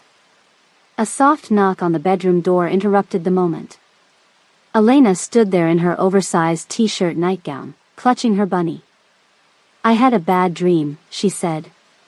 Peyton immediately stood up. Come here, baby. But Elena walked past her mother straight to Sihan. Without a word, she climbed into his lap and curled against his chest. Make the bad things go away, Daddy, she mumbled against his shirt. Sihan's arms wrapped around her automatically, protective. He looked up at Peyton, who was watching with a soft expression. No bad things are going to get you, he promised Elena. Not while I'm here. Elena's breathing evened out as she drifted back to sleep, secure in her newfound father's arms. But before she was completely asleep, she asked the question that would change everything. Are you going to be our daddy now? Forever? Sihan looked at Peyton, a question in his eyes. She gave a small nod, permission to answer honestly. Yes, Sihan said softly. I'm going to be your daddy forever. As simple as that. A promise made to a sleepy 4-year-old that would reshape his entire life. And somehow, despite everything they still had to face, it felt like the most natural thing in the world. You're sure you'll be okay with all 3 of them? Peyton asked for the 3rd time, checking her reflection in the mirror. David had brought her another outfit for her testimony, a simple navy blue dress that looked professional without being flashy. We'll be fine, Sihan assured her, though he wasn't nearly as confident as he sounded. It's just one day. James needs his medicine at noon. The pink liquid in my purse. And Elena won't eat anything green. And Mia. Peyton. Sihan gently turned her away from the mirror to face him. I can handle this. You focus on the testimony. She took a deep breath. I know. It's just. I've never been away from them for a whole day before. The weight of that hit Sihan hard. In 4 years, she'd never had a break. Never had someone else to share the load. While he'd been running business meetings and flying around the world, she'd been here. Every day. Every night. Alone. I've got this, he said softly. And they've got me. The kids were having breakfast in the kitchen, cereal for James and Mia, yogurt for Elena. They looked up when Peyton came to say goodbye. Why can't we come with you? Elena asked, yogurt smeared on her chin. Because Mommy has to talk to some important people about grown-up things, Peyton explained, wiping Elena's face. But I'll be back for dinner. And Daddy will take good care of you. Will you bring us a present? Elena asked hopefully. If you're good for your dad, Peyton promised, kissing her forehead. James looked worried. But what if I get sick again? My throat still hurts. Then Daddy will give you your medicine. Peyton felt his forehead. You're a little warm, but the doctor said that's normal. Just rest today, okay? James nodded solemnly. Mia just watched, her eyes moving between the adults. David's waiting downstairs, Sihan reminded gently. With a final round of hugs and kisses, Peyton left. The door closed behind her, and Sihan turned to face 3 small humans who were now entirely his responsibility. It was terrifying. So, he clapped his hands together. What should we do today? I want to watch TV, Elena said immediately. More cereal, James mumbled. I need my hair braided, Mia announced, holding up a hairbrush. And just like that, Sihan's day as a solo parent began. The morning went smoothly at first. TV for Elena. Second breakfast for James. A disastrous attempt at braiding Mia's hair that ended with her doing it herself while giving him step-by-step instructions that he completely failed to follow.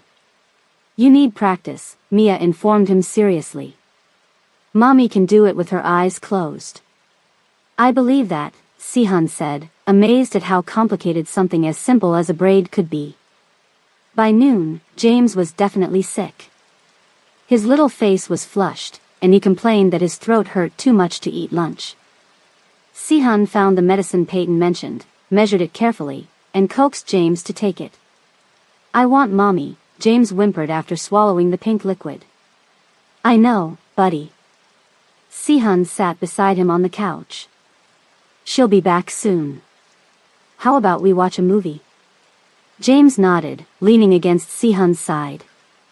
The simple trust in the gesture made Sihan's chest tighten. This little boy, who'd been so cautious around him, was now seeking comfort from him. Elena climbed up on his other side. Can we watch Frozen? Again? Mia groaned. We always watch Frozen. Because it's the best, Elena insisted. How about something new? Sihan suggested, scrolling through options. What about this one? How to Train Your Dragon. Does it have princesses? Elena asked suspiciously. No, but it has dragons. Dragons are cooler than princesses. No, they're not. Elena looked outraged. Yes, they are, James murmured, interest sparked despite his illness. Let's find out, Sihan said, pressing play before a full sibling argument could erupt. 10 minutes into the movie, all 3 kids were captivated. Sihan used the moment of peace to check his phone. No updates from David or Peyton yet. The testimony must still be ongoing. By mid-afternoon, James was feeling worse. His forehead felt hot to Sihan's touch, and he was barely watching the movie now. Sihan called the pediatrician number he found in Peyton's phone. He has a fever of 101, Sihan explained after describing James's symptoms. And he's complaining about his throat. Sounds like it could be strep, the nurse said. Can you bring him in? We have an opening at 3:30. Yes. We'll be there. Getting 3 kids ready to leave the apartment was like herding cats. Elena couldn't find her shoes. Mia insisted on bringing a book. James just wanted to stay on the couch. If we go to the doctor, we can stop for ice cream after, Sihan promised desperately. Ice cream is good for sore throats. That got them moving. The doctor's office was across town, and Sihan had to navigate car seats and parking and check-in forms all while keeping track of 3 kids. How did Peyton do this every day? Are you the father? The receptionist asked, looking at the family name on the chart. Yes, Sihan said, realizing it was the first time he'd claimed that officially. Yes, I am. James was diagnosed with strep throat and given antibiotics. The girls were restless after sitting in the waiting room, so Sihan took them to a nearby playground while they waited for the prescription to be filled. Watch me, Daddy. Elena called, climbing to the top of the slide. I'm the queen of the castle. Be careful. Sihan called back, torn between letting her be independent and worrying about her falling. Mia sat beside him on the bench, her book open on her lap. James gets sick a lot, she informed him. Mom says it's because he was the smallest when we were born. Is that so? Sihan was constantly amazed at how much Mia observed and remembered. Yep. He was in the hospital extra days. Elena and me got to go home first. She turned a page in her book. But he's smart. Smarter than both of us. You're all smart in different ways, Sihan said, thinking how much Mia reminded him of Peyton, observant, thoughtful, a little reserved. A sudden wail from the playground made them both look up. Elena was on the ground by the slide, crying. Sihan ran over, heart pounding. What happened? IF fell, Elena sobbed, holding her knee. It hurts. Sihan picked her up, checking for injuries. Just a scrape, but she was crying like her heart would break. He carried her back to the bench, digging in the bag Peyton had packed for band-aids. You're okay, he murmured, cleaning the scrape with a wet wipe. Just a little scratch. It hurts. Elena wailed. I want Mommy. Mommy's not here right now, Sihan said, feeling completely inadequate. But I'm here. And I've got Princess band-aids. That caught her attention. Princess? Yep. Look. He held up a band-aid with Elsa on it. Should we put this on your battle wound? Elena nodded, tears subsiding. And a kiss? Mommy always kisses boo-boos. Sihan gently kissed her knee before applying the band-aid. There. All better? All better, Elena agreed, suddenly fine. She scrambled off his lap. Can I go play more? Maybe something less dangerous, Sihan suggested, heart still racing from the scare. How about the swings? By the time they picked up James's prescription and got back to the apartment, Sihan was exhausted. How did Peyton manage this every day? The constant vigilance. The emotional swings. The physical demands of carrying children and bags and keeping track of everything. He got everyone settled with a movie while he made a simple dinner of pasta and chicken nuggets. James only picked at his food, but the girls ate well. Then it was bath time, another adventure in chaos, followed by pajamas and bedtime stories. But Mommy's not back yet, Mia protested when Sihan said it was bedtime. She'll come kiss you goodnight when she gets home, Sihan promised. But we always get 3 stories, Elena insisted. I already read 3. No, you read 2.5. 'Cause you skipped pages in the last one. Caught red-handed. These kids missed nothing. Fine. One more. A short one. 2 stories later, Sihan finally got the girls to agree to sleep.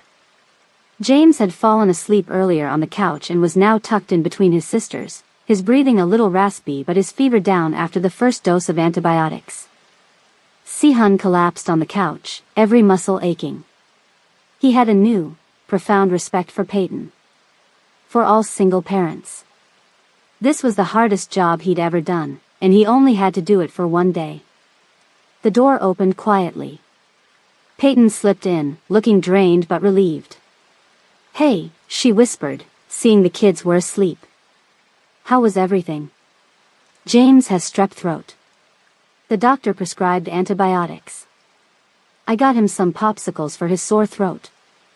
Elena fell at the playground but she's fine. Mia helped me figure out the bath toys. And I now know every word to Frozen and How to Train Your Dragon." Peyton laughed softly. "So a normal day then. How do you do this? Every day? By yourself?" She shrugged. "You just do what you have to do." Si-hun shook his head in amazement. "You're incredible." A slight blush colored her cheeks. "How about you? How was the testimony?" "Good, I think." Peyton sat beside him on the couch. "They mostly wanted to know about my father's shipping company. The routes. The contacts. I told them everything I remembered." Which wasn't much, Si-hun guessed. "No. But I was clear that my father's business was legitimate, and that if it was used for other purposes, neither of us knew about it." She hesitated. "They asked a lot about your father." Si-hun nodded, unsurprised. "And?" "I told them I only met him at formal family gatherings. That he was always polite but distant with me." "That's accurate. David thinks it went well. He says I'm officially cleared as a person of interest. And because of my cooperation, they're willing to be more lenient with you." Si-hun felt a weight lift off his shoulders. "So you're safe. Legally." "Yes. But David says there's still a risk. Your father's associates aren't going to be happy about the testimony." "Leave my father to me." Peyton studied him in the dim light. "What are you going to do?" "Face him. Tell him about the kids. Make it clear that if anything happens to you or them, I'll tell the feds everything I know." "That's dangerous, Si-hun. Less dangerous than running." He ran a hand through his hair. "We can't keep running, Peyton. The kids deserve stability. A home. Friends. School." She nodded slowly. "I know. I've been thinking about that too." A comfortable silence fell between them. It reminded Si-hun of evenings during their marriage, rare quiet moments when they just sit together, no need to fill the space with words. "You're good with them," Peyton said finally. "They already adore you." "I'm learning. Slowly. Faster than you think." She smiled. "Elena told me on the phone earlier that you kiss boo-boos just right." "High praise indeed." Peyton laughed softly. "The highest." Si-hun found himself watching her laugh. The way her eyes crinkled at the corners. The slight tilt of her head. He'd forgotten how much he enjoyed that sound. How rarely he'd heard it during their marriage. She caught him looking and her smile faded, replaced by something more complicated. Awareness. Uncertainty. Maybe a hint of the same attraction he was feeling. "It's late," she said, breaking the moment. "And tomorrow's another big day." "Right." Si-hun cleared his throat. "You should sleep. You must be exhausted. So should you. Solo parenting is no joke. I have a whole new appreciation for what you've been doing." She stood up, pausing by the hallway. "Thank you, Si-hun. For today. For all of this. You don't need to thank me for taking care of my own children." "Yes, I do. Because you didn't have to. You could have just gotten your divorce and walked away. That was never an option.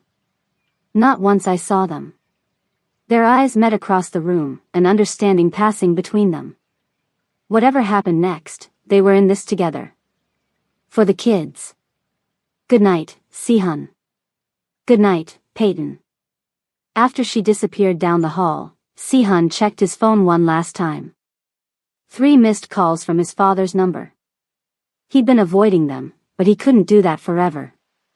Just as he was about to turn off the phone, it rang again. His father. With a deep breath, Si-hun answered. Hello, father. I'm landing at SFO in 1 hour, his father's cold voice said without preamble. We need to talk. Face to face. It's late. The kids are asleep. Kids? His father's voice turned sharp. So it's true. You have children with that woman. Her name is Peyton. And yes, we have children. A long silence. Then, 1 hour. The usual hotel. Don't make me come find you. The call ended. Si-hun sat in the dark living room, his heart pounding. The confrontation he'd been dreading was now inevitable. And everything, his relationship with his father, the safety of his newfound family, his own future, hung in the balance. Si-hun didn't tell Peyton about his father's call until morning. No sense in both of them losing sleep over it. When he finally shared the news over coffee, her hands tightened around her mug. He wants to meet today, she asked, glancing toward the bedroom where the kids were still sleeping. At the St. Regis downtown. I thought I'd go alone first. Peyton shook her head. Bad idea. If he's angry about the testimony. He's my father, Peyton. He won't hurt me. You sure about that? Si-hun wasn't, actually. His father had never been physically violent, but his cold anger could be just as damaging. And now, with federal charges looming because of Si-hun's cooperation, all bets were off. I need to face him, Si-hun said. Explain about the kids. Try to make him understand. And if he doesn't? Then I make it clear where my priorities lie now. James wandered into the kitchen, hair sticking up in all directions, eyes still puffy with sleep. His throat was better this morning, the antibiotics doing their job. I'm hungry, he announced. Cereal or toast? Si-hun asked, already moving to the cabinet. Both, James decided, climbing onto a kitchen stool. Peyton watched Si-hun pour cereal and pop bread in the toaster. These small domestic acts that would have been unimaginable a week ago now seemed completely natural. Fine, she said quietly while James was distracted with his breakfast. You meet him first. But then we all go. He should meet his grandchildren. Si-hun hesitated. Are you sure that's wise? No. But he's their grandfather. And maybe seeing them will help him understand. The St. Regis was exactly the type of place Min-jun Bayan preferred, old-world luxury, impeccable service, and absolute discretion. Si-hun found his father in the hotel restaurant, sitting alone at a corner table with a cup of tea. At 62, Min-jun still cut an impressive figure. Tall, lean, immaculately dressed in a tailored suit. His hair was more salt than pepper now, but his eyes were as sharp as ever. Father, Si-hun greeted him with a slight bow, old habits dying hard. Sit. Min-jun gestured to the chair across from him. You look tired. I am. It's been a long week. So I hear. Min-jun's voice was calm, controlled. Cooperation with federal authorities. Testimony against family interests. A secret family suddenly appearing. You've been busy, Si-hun. It wasn't how I planned things. No? Min-jun raised an eyebrow. You flew here to get divorce papers signed. Simple task. Now I find you're living with your ex-wife and children you never mentioned. Children I didn't know existed until this week. Min-jun's eyes narrowed slightly. Explain. Si-hun did. He told his father everything, finding Peyton at the bistro, recognizing the children, the federal agent's arrival, their escape to the safe house, and finally, the testimony. She was protecting them, Si-hun finished. From what she thought was a dangerous situation. And was she wrong? Min-jun asked coldly. No. She wasn't. Si-hun met his father's gaze. The business wasn't safe for children. We both know that. Min-jun was quiet for a moment, studying his son. So what now? You throw away everything, your position, your future, your family, for a woman who hid your children from you? I'm not throwing anything away. I'm choosing what matters most. And we don't matter? The family that raised you? The business that will secure your future? That business is about to be dismantled by federal prosecutors, father. With or without my testimony. Min-jun's jaw tightened. Because your cousin couldn't keep his mouth shut. And now you follow his example. I'm protecting Peyton and my children. That's all. By betraying your blood. Si-hun leaned forward. No. By protecting it. Those kids are your grandchildren. Your legacy. And they deserve a father who isn't in prison. Something flickered in Min-jun's eyes. Surprise, perhaps. Or reluctant understanding. 3 children, you say? He asked, his tone slightly less harsh. Triplets. James, Mia, and Elena. They're 4 years old. And they look like you? James does. The girls have more of their mother in them. But yes, they're definitely Bayans. Min-jun nodded slowly. I want to meet them. That can be arranged. But I need your word, no threats, no intimidation. Peyton is already wary of you. With good reason, it seems. Min-jun's mouth tightened. But they are my grandchildren. I will behave accordingly. That afternoon, they met at a neutral location, an upscale family restaurant near the waterfront. Si-hun arrived with Peyton and the kids, all 3 dressed in their best clothes, which wasn't saying much since they still had limited wardrobes. Min-jun was already seated, looking distinctly uncomfortable in a restaurant with crayons on the tables and children at nearby booths. He stood when they approached, his eyes immediately going to the 3 small humans partially hiding behind their parents. Father, this is James, Mia, and Elena, Si-hun said, gesturing to each child. Kids, this is your grandfather, Mr. Bayan. James studied the older man with obvious suspicion. Mia moved closer to Peyton, clutching her hand. Only Elena stepped forward, fearless as always. You look like Daddy, but older, she announced. Min-jun's eyebrows shot up. Si-hun held his breath, waiting for his father's reaction.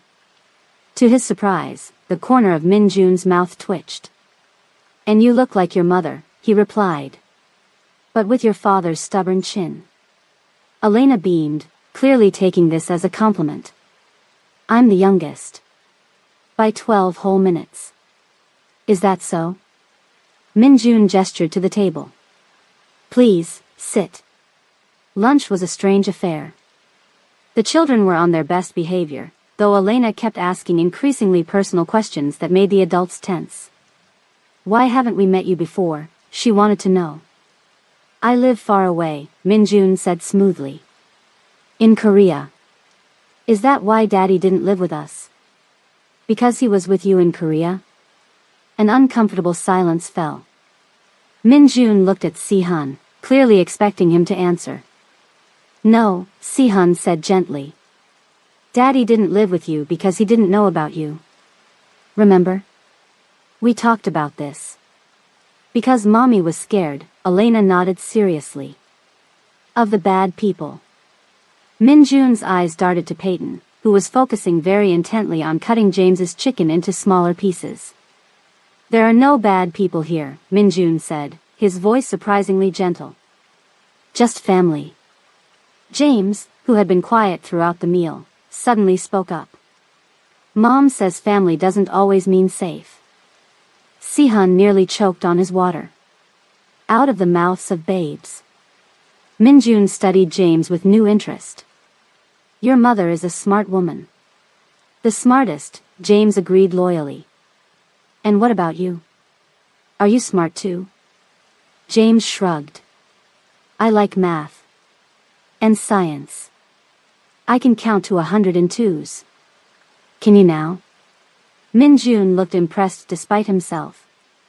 Let's hear it.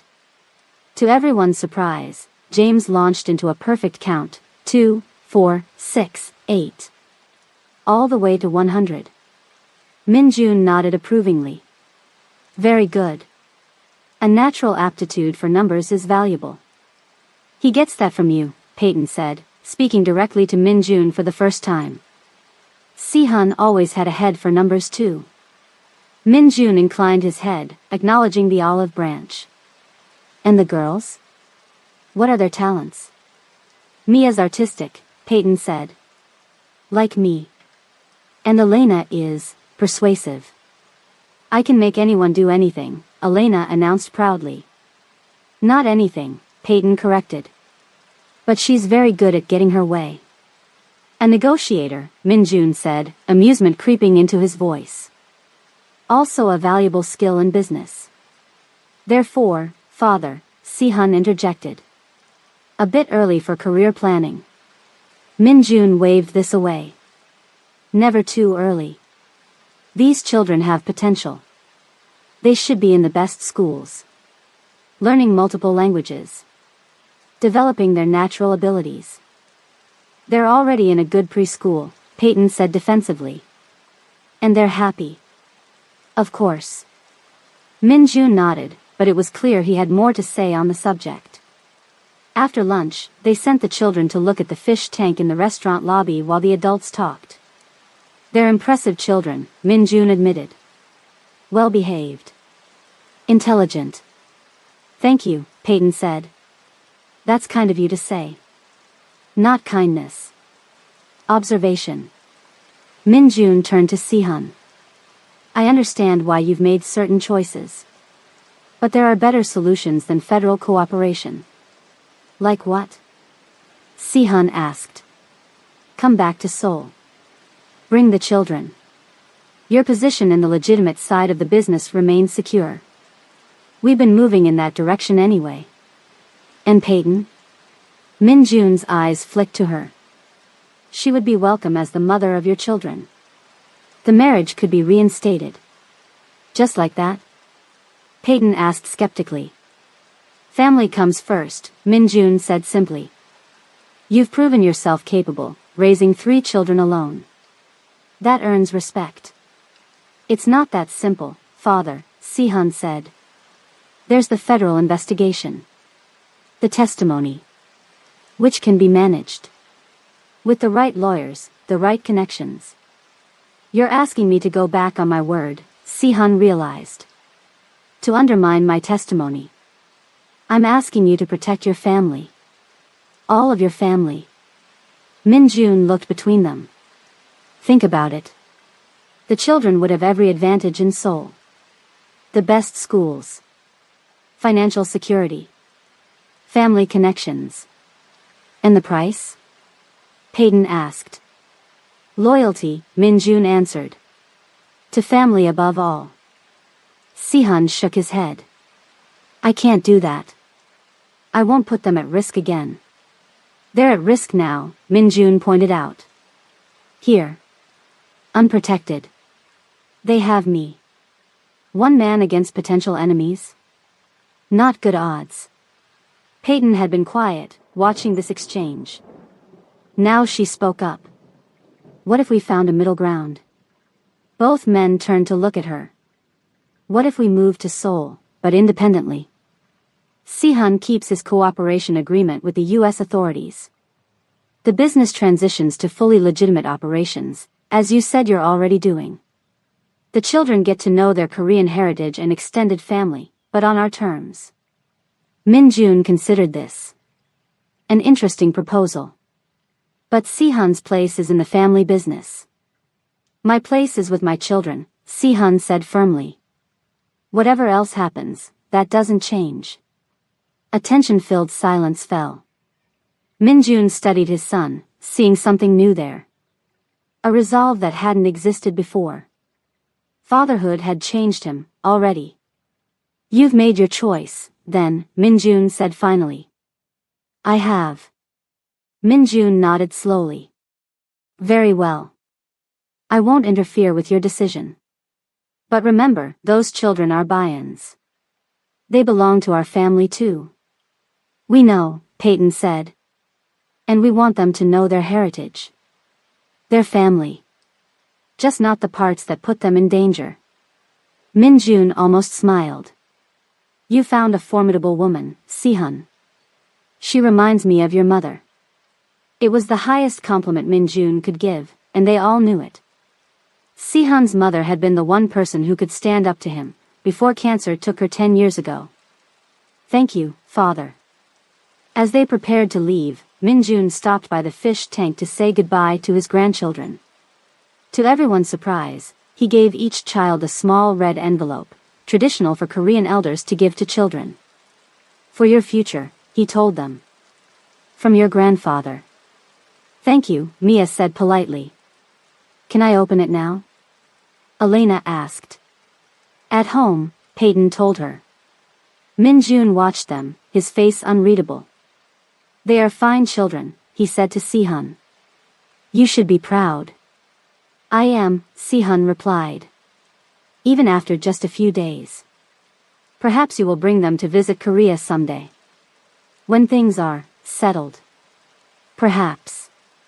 With formal goodbyes, Minjun departed. The tension that had been building all day finally eased. That went better than expected, Peyton admitted as they walked back to the car. I thought he'd be more threatening, cold. Sihun supplied. Yes. The kids softened him. Especially Elena. She has that effect on people. Takes after her father that way, Peyton said with a small smile. You always could charm people when you wanted to. Sunday was quiet. They stayed in the apartment, playing games and watching movies. The kids opened their red envelopes to find generous gift cards, not cash, which would have been traditional, but practical financial support that couldn't be traced. Your father is smarter than I gave him credit for, Peyton commented when she saw the cards. He didn't become who he is by being stupid, Sihun agreed. He's adapting. To us? To the situation? To reality. The old ways are ending. He knows that. That night, after the kids were asleep, Peyton checked her email for the first time in days. She gasped softly, drawing Sihun's attention. What is it? He asked.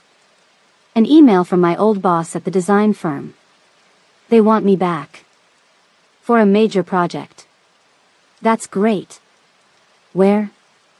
Peyton looked up from her phone, her expression a mix of excitement and uncertainty. Seoul. They're opening a branch office and want me to lead the design team. Sihun stared at her. Seoul? As in Korea? Yes. Full relocation package. Benefits. School allowance for the kids. Peyton shook her head in disbelief. It's an amazing offer. Is this my father's doing? Sihun wondered aloud. I don't think so. I've stayed in touch with my old boss. He knows my work. They looked at each other, the possibility hanging in the air between them. Seoul, Sihun said again. Where my father is. Where your family is, Peyton corrected. The kid's family. What are you thinking? Peyton bit her lip. I'm thinking, maybe your father's right about one thing. The children should know their heritage. Their family. And you? What would you want? A fresh start. Somewhere neither of us has history. She met his eyes. What about you? Sihun considered it. Seoul. The place he'd left behind. The family he'd defied. But also the place where his children could connect with their Korean heritage. Where they could build something new. I think, he said slowly, we should seriously consider it. 6 months, Peyton explained, scrolling through the email. They're opening a new design branch in Seoul and want me to lead the interior design team for their flagship projects. Corporate offices, but also some residential work. Sihan sipped his coffee, watching her face as she read the details. Her eyes were bright with excitement, the first time he'd seen that look since finding her at the bistro. The money is good, he asked. Very good. Better than I was making before. Plus housing allowance, school stipend for the kids, relocation expenses. She shook her head in disbelief. It's kind of the perfect offer. Too perfect. Sihan couldn't help wondering. Right after meeting with my father? I thought that too. But I've kept in touch with this firm for years. They know my work. And the timing makes sense, Seoul's design market is booming right now. The kids were at the kitchen table, deep in a coloring project. Elena looked up at the mention of Seoul. What's Seoul? She asked, mangling the pronunciation. Seoul, Sihan corrected gently. It's a big city in Korea.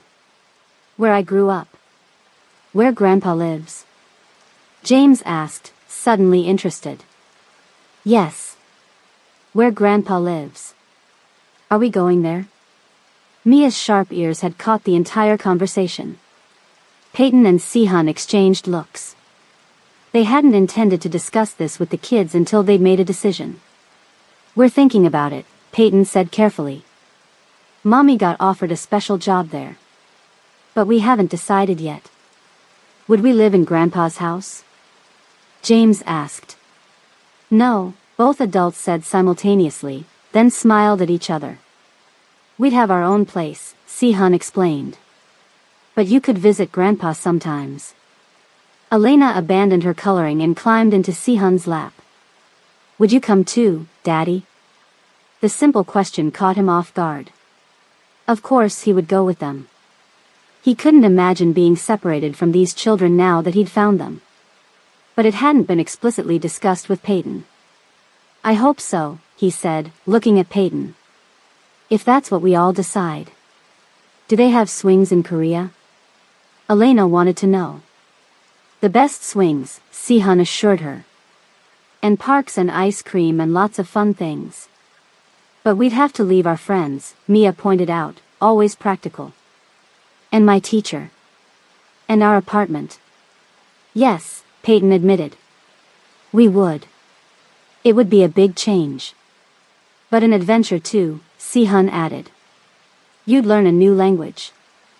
Meet new friends. Try new foods. Like what foods? James asked suspiciously. Kimchi, Sihan said. And bulgogi, that sweet meat you cook at the table. And hotteok, pancakes filled with sweet syrup. Pancakes. Elena clapped her hands. I vote yes. The adults laughed. If only all decisions were that simple. Later, after the kids were occupied with a movie, Sihan and Peyton sat at the kitchen table with laptops open, researching what a move to Seoul would actually entail. The international school looks good, Peyton said, scrolling through a website. They have programs starting at preschool age. Taught in English but with Korean language integration. It's expensive, Sihan noted, looking at the fees. The company will cover most of it. And you said your assets aren't all frozen, right? Right. My personal accounts in Korea are still accessible. And I have investments that aren't connected to the family business. So we could afford it? Yes. Money isn't a concern. Sihan switched to a real estate website. Housing is the bigger issue. Where do we want to live? Gangnam is expensive but has good schools nearby. Hongdae is more artistic, which you might like. Itaewon has more foreigners. What about? Peyton hesitated. Would we be living together? Or separately? The question hung in the air between them. Sihan looked up from his laptop.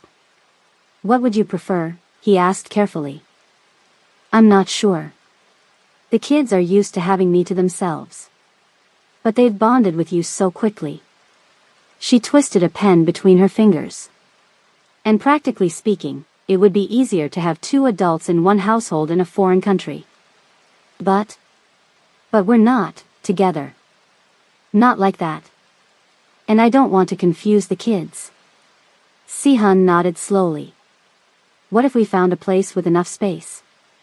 Separate bedrooms, separate bathrooms. Like roommates who co-parent. That could work, Peyton agreed. At least to start. To start, Sihan echoed, wondering what might come after. They spent the day researching schools, apartments, visa requirements, shipping costs.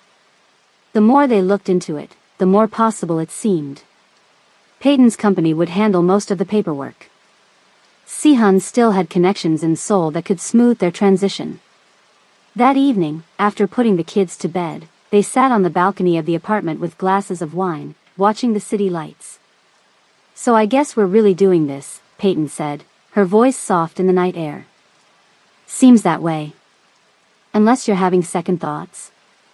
She shook her head. No. It feels right. For the kids. For my career. She glanced at him. What about you? Are you okay going back? After everything with your father? Sihan considered the question. It's complicated. I left Seoul because I wanted distance from the family business. But now I'm going back on my own terms. With my own family. Your father will expect you to reconcile. To rejoin the business. Probably. But I don't have to do that. What will you do? For work? Sihan smiled slightly. I've been thinking about that. I have contacts in the legitimate business world. Investment opportunities. Consulting possibilities. He looked at her. And I want time with the kids. I've missed 4 years already. Peyton was quiet for a moment. I'm sorry about that. About keeping them from you. You were protecting them. I understand that now. Still. They should have known you. And you should have known them. Sihan reached across the space between their chairs, taking her hand. We can't change the past. But we can build something good from here. She didn't pull away. What exactly are we building, Sihan? A family. Whatever form that takes. He squeezed her hand gently. No pressure for more than that. Just 2 people raising 3 amazing kids together. And if feelings develop, she asked, not quite meeting his eyes. Then we deal with that when it happens. Honestly. Openly. He smiled. We've learned that lesson the hard way, haven't we? Peyton nodded, returning the smile. Yes. We have. The next day, they took the kids to Peyton's apartment to pack what they wanted to take to Seoul. The small space felt even smaller with all 5 of them there. Sihan looked around, trying to imagine Peyton raising 3 babies in this tiny apartment, and his chest ached. We don't need much, Peyton explained as she sorted through clothing. Most of this is secondhand anyway. We'll buy new things in Seoul. I want all my stuffed animals, Elena declared, clutching an armful of well-loved toys. We can take your favorites, Peyton negotiated. But not all of them. The airplane has rules about how much we can bring. That's not fair. Elena's lower lip trembled. Tell you what, Sihan said, kneeling beside her. We'll pick your top 5 friends to come on the airplane. And when we get to Seoul, we'll find them some new friends to meet. Elena considered this. Promise? Promise. James was methodically packing his small collection of books and science toys, organizing them by size. Mia was having a harder time, sitting in front of her shelf of artwork and treasures with a troubled expression. What's wrong, sweetie? Peyton asked, sitting beside her. I can't decide what to take, Mia said. I don't want to leave anything behind. We can take pictures of everything, Sihan suggested. So you always remember. Mia looked up at him. Really? Sure. He pulled out his phone. Let's make a photo album of all your special things. Then even if they stay here, you'll have them with you. Mia's face brightened. She started arranging her treasures for photos, explaining the story behind each one. Sihan listened attentively, learning more about his daughter through these small objects: the seashell she found on her first beach trip, the pine cone from a park picnic, the ribbon from a dance class performance. By the afternoon, they had sorted through most of the apartment. What they would take to Seoul. What would go into storage? What would be donated? The kids were getting restless in the small space. How about we visit some of your favorite places? Sihan suggested. Before we leave San Francisco. The kids loved this idea. They spent the rest of the day on a farewell tour, the playground with the big slide, the ice cream shop where they celebrated birthdays, the library where they attended story time, the beach where they collected shells. At each stop, Sihan watched Peyton and the kids interact with the community they'd built. The librarian who knew each child's reading preferences. The ice cream shop owner who gave them extra sprinkles.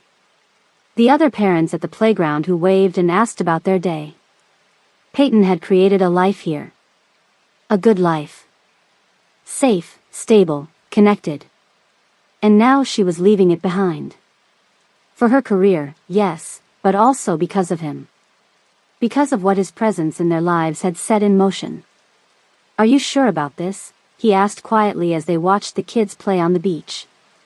Leaving everything you've built here? Peyton looked out at the waves. It wasn't meant to be permanent. This life. I was always looking over my shoulder, waiting for the past to find us. And now it has. Yes. But not in the way I feared. She smiled slightly. The kids need their father, Sihan. I've always known that. Even when I was running from you. And what about what you need? She considered this. I need to stop running. To build something real. Something that isn't based on fear. The next 24 hours were a whirlwind of activity. Confirming flights. Submitting visa applications expedited by Peyton's company. Setting up housing for their arrival. Final packing and arrangements. Tuesday morning found them at the airport, 3 sleepy kids and too many carry-on bags. They'd shipped most of their belongings ahead, but still had essential items for the long flight. I need to go potty, Elena announced as they approached security. Me too, Mia agreed. Peyton sighed. Bathroom trip number 3. I'll take them, Sihan offered. You watch the bags. You can't take girls to the bathroom, James pointed out. You're a boy. I'll stand right outside the door, Sihan promised. You can all go together. This compromise seemed acceptable. Sihan escorted the 3 kids to the family bathroom, waiting outside while they took care of business. Through the door, he could hear them chattering. I don't want to go on the plane, Elena was saying. It's scary. It's not scary, Mia countered. It's like a bus but in the sky. But what if we fall? We won't fall, James assured her. Planes almost never crash. The statistics are very good. Sihan smiled, hearing his son's logical approach. But Elena wasn't convinced. When they emerged, she looked up at Sihan with worried eyes. Daddy, what if we don't like Korea? Can we come back home? Sihan knelt down to her level. Of course. If you don't like it, we can come back. But I think you might love it. There are so many exciting things to see. Will you stay with us there? The whole time? Yes, I'll be with you. Promise? Promise. This seemed to satisfy her, and they rejoined Peyton at security. But when the time came to board the plane, Elena suddenly dug in her heels. I'm not going, she declared, plopping down on the floor of the gate area. Elena, honey, we have to go now, Peyton tried. Everyone's waiting. No. I want to stay here. Sihan knelt beside her again. What's wrong, princess? I thought we fixed all the worries. Elena's bottom lip trembled. But you didn't promise for real. What do you mean? I promised I'd stay with you in Seoul. But what if you change your mind? What if you decide you don't want to be our daddy anymore? The question hit Sihan like a physical blow. Behind him, he could feel Peyton freeze. Elena, he said softly, I will never stop being your daddy. Never. No matter what happens, no matter where we live, I will always be your father. That's a forever promise. Pinky swear? Elena held out her tiny finger. Pinky swear. Sihan linked his finger with hers. The most serious promise of all. Elena seemed satisfied with this. She stood up and took his hand. Okay. We can go now. As they walked down the jetway, Peyton fell into step beside him. A forever promise, huh? Is there any other kind when it comes to family? Sihan asked. She smiled, a real smile that reached her eyes. No. I guess there isn't. The autumn morning air in Seoul was crisp as Peyton helped the kids into their coats. 2 months in Korea had brought changes both small and large.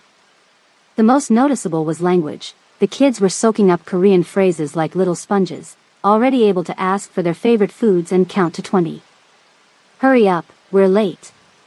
Mia called, always the timekeeper of the family. She stood by the door of their apartment, backpack already on. Coming, Peyton replied, helping Elena with her stubborn zipper. Sihan, have you seen James's science folder? Got it. Sihan emerged from the kitchen, folder in one hand, coffee in the other. It was under the mail. Their apartment in the Yongsan district wasn't huge, but it was modern and comfortable, with enough space for everyone. 3 bedrooms, 1 for the kids, 1 for Peyton, 1 for Sihan. A balcony with a view of Namsan Tower. Walking distance to the international school. Everyone have everything?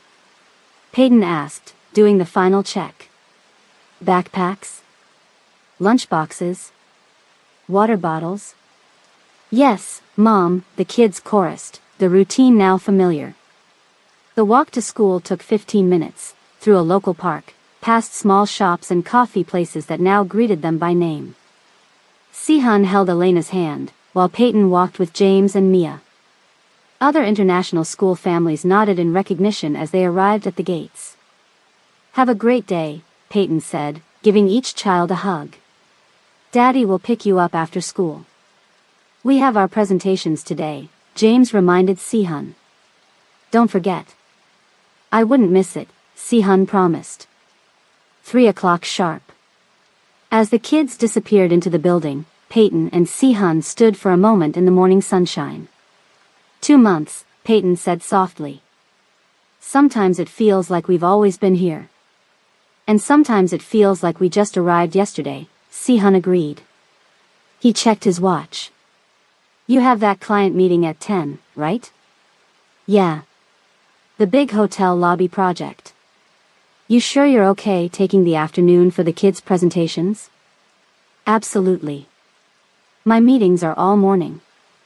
Sihan hesitated, then added, dinner at my father's tonight. He reminded me twice yesterday. Peyton nodded. The kids have been looking forward to it. Elena made him a drawing.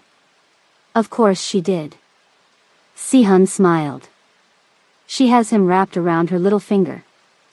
They walked together to the main street, where they'd part ways, Peyton to her design firm in Gangnam, Sihan to his temporary office space where he was building a consulting business. Good luck with the hotel people, Sihan said. Show them who's boss. Always do. Peyton grinned. Good luck with your investment guys. Don't let them snow you. Never do. They shared a smile, comfortable and genuine. Then, in a gesture that had become natural over the past weeks, Sihan leaned in and kissed her cheek. See you at the school, he said. See you there. As Peyton watched him walk away, she marveled at how much had changed. The cautious, distant man who'd walked into her bistro with divorce papers had transformed into this engaged father who remembered science folders and kindergarten presentations. Who kissed her cheek goodbye each morning as naturally as breathing. The transition to Seoul hadn't been easy. The first weeks were chaotic, jet lag, culture shock, language barriers. But they'd faced it together, tag-teaming parent duties, solving problems as they arose.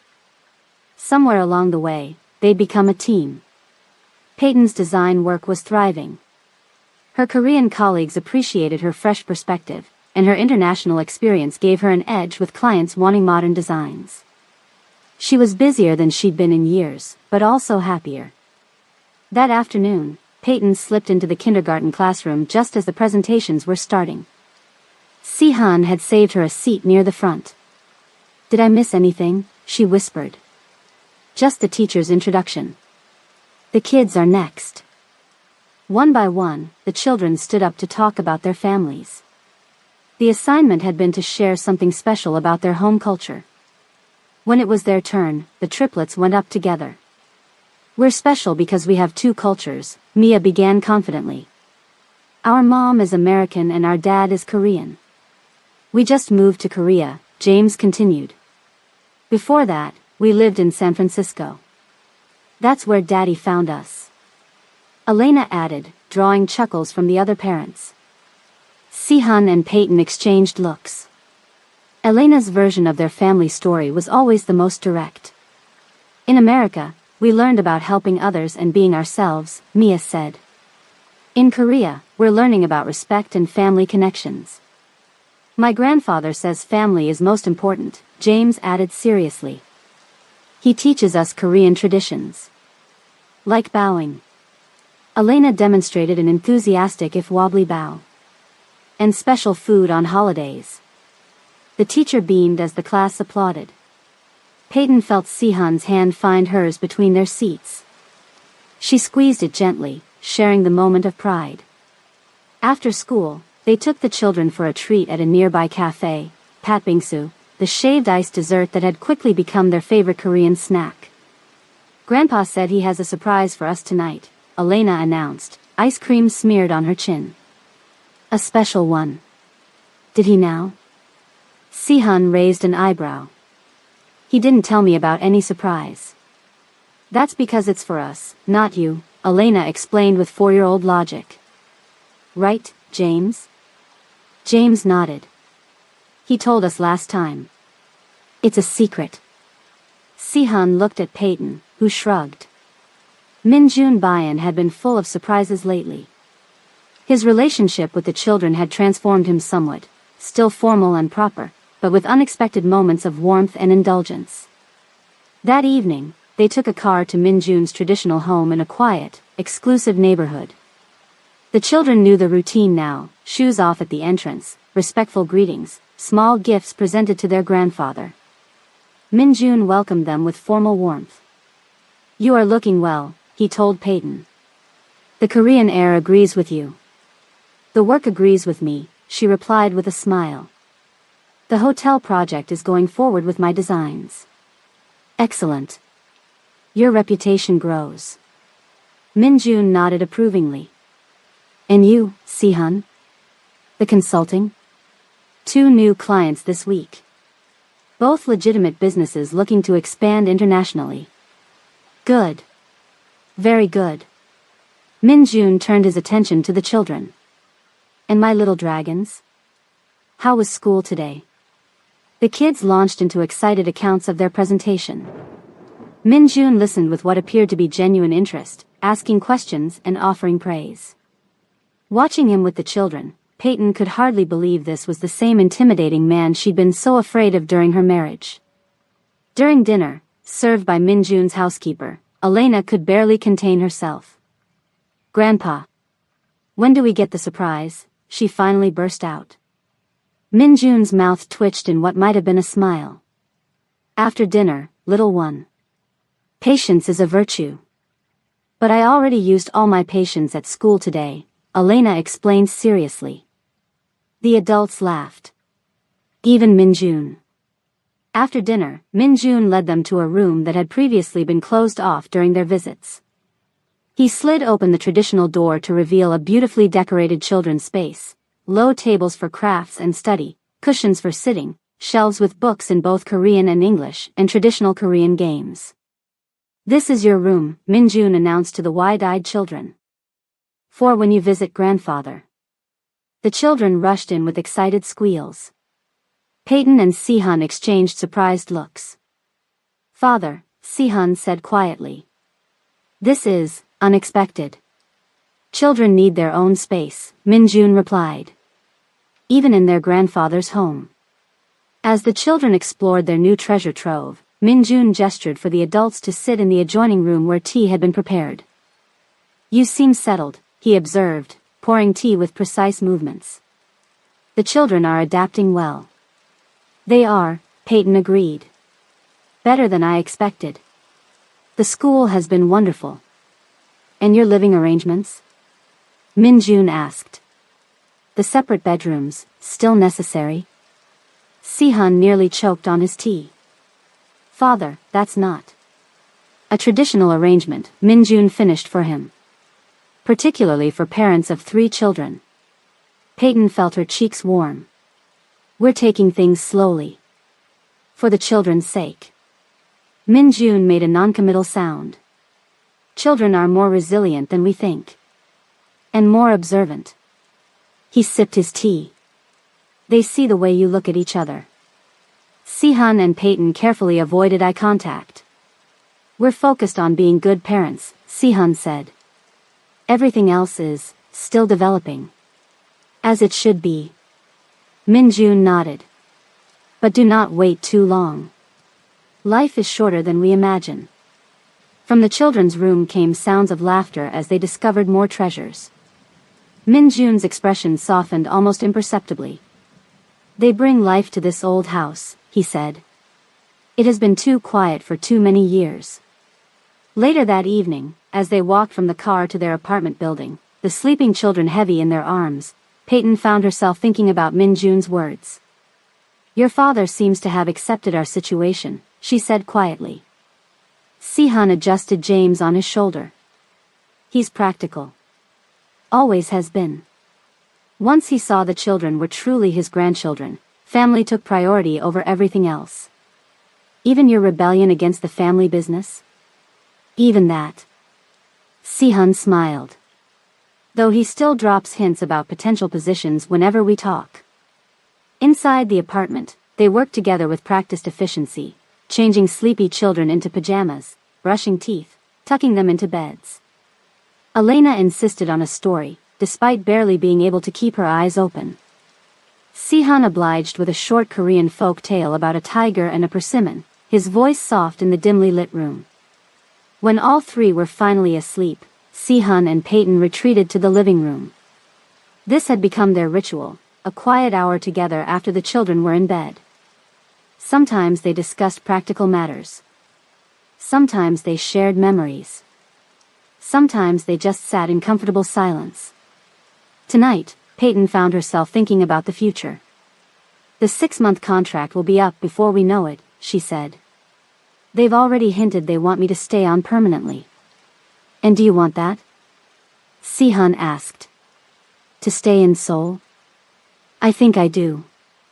The kids are thriving here. They're learning so much. And professionally, the opportunities are incredible." "What about personally?" Sihun's voice was carefully neutral. Peyton looked at him across the couch. The man who had once been a practical stranger in an arranged marriage. The man who had become the father of her children.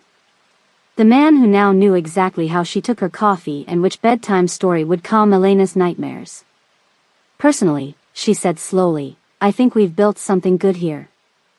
Something worth continuing." "As co-parents?" "As partners," Peyton clarified. "In every sense that matters." Sihun's eyes held hers. "I'd like that." "Me too." Simple words for a profound shift. Not a dramatic declaration of love, but something deeper. A choice. A commitment. A future. The next morning, Peyton stood at the school gate watching a scene that still felt miraculous. Sihun kneeling to fix Elena's hair ribbon. James showing him a science project. Mia organizing everyone's schedules in her determined way. Her family complete at last. Inside the classroom, Elena's teacher was having the children introduce their parents for family day. When Elena's turn came, she pulled Sihun forward by the hand. "This is my daddy," she announced proudly. "He was lost but he found us. And now he's home forever. He Pinky promised." Sihun's eyes met Peyton's over their daughter's head, filled with emotion. Sometimes the simplest truths were the most powerful ones. And that's where our family found their happy ending, not with a dramatic kiss or wedding, but with quiet Sunday mornings, shared responsibilities, and 3 kids who finally had both parents in their lives. If this story touched your heart like it touched mine, smash that subscribe button for more stories that prove love comes in all different forms. And let me know in the comments where you're watching from. I love connecting with viewers from around the world.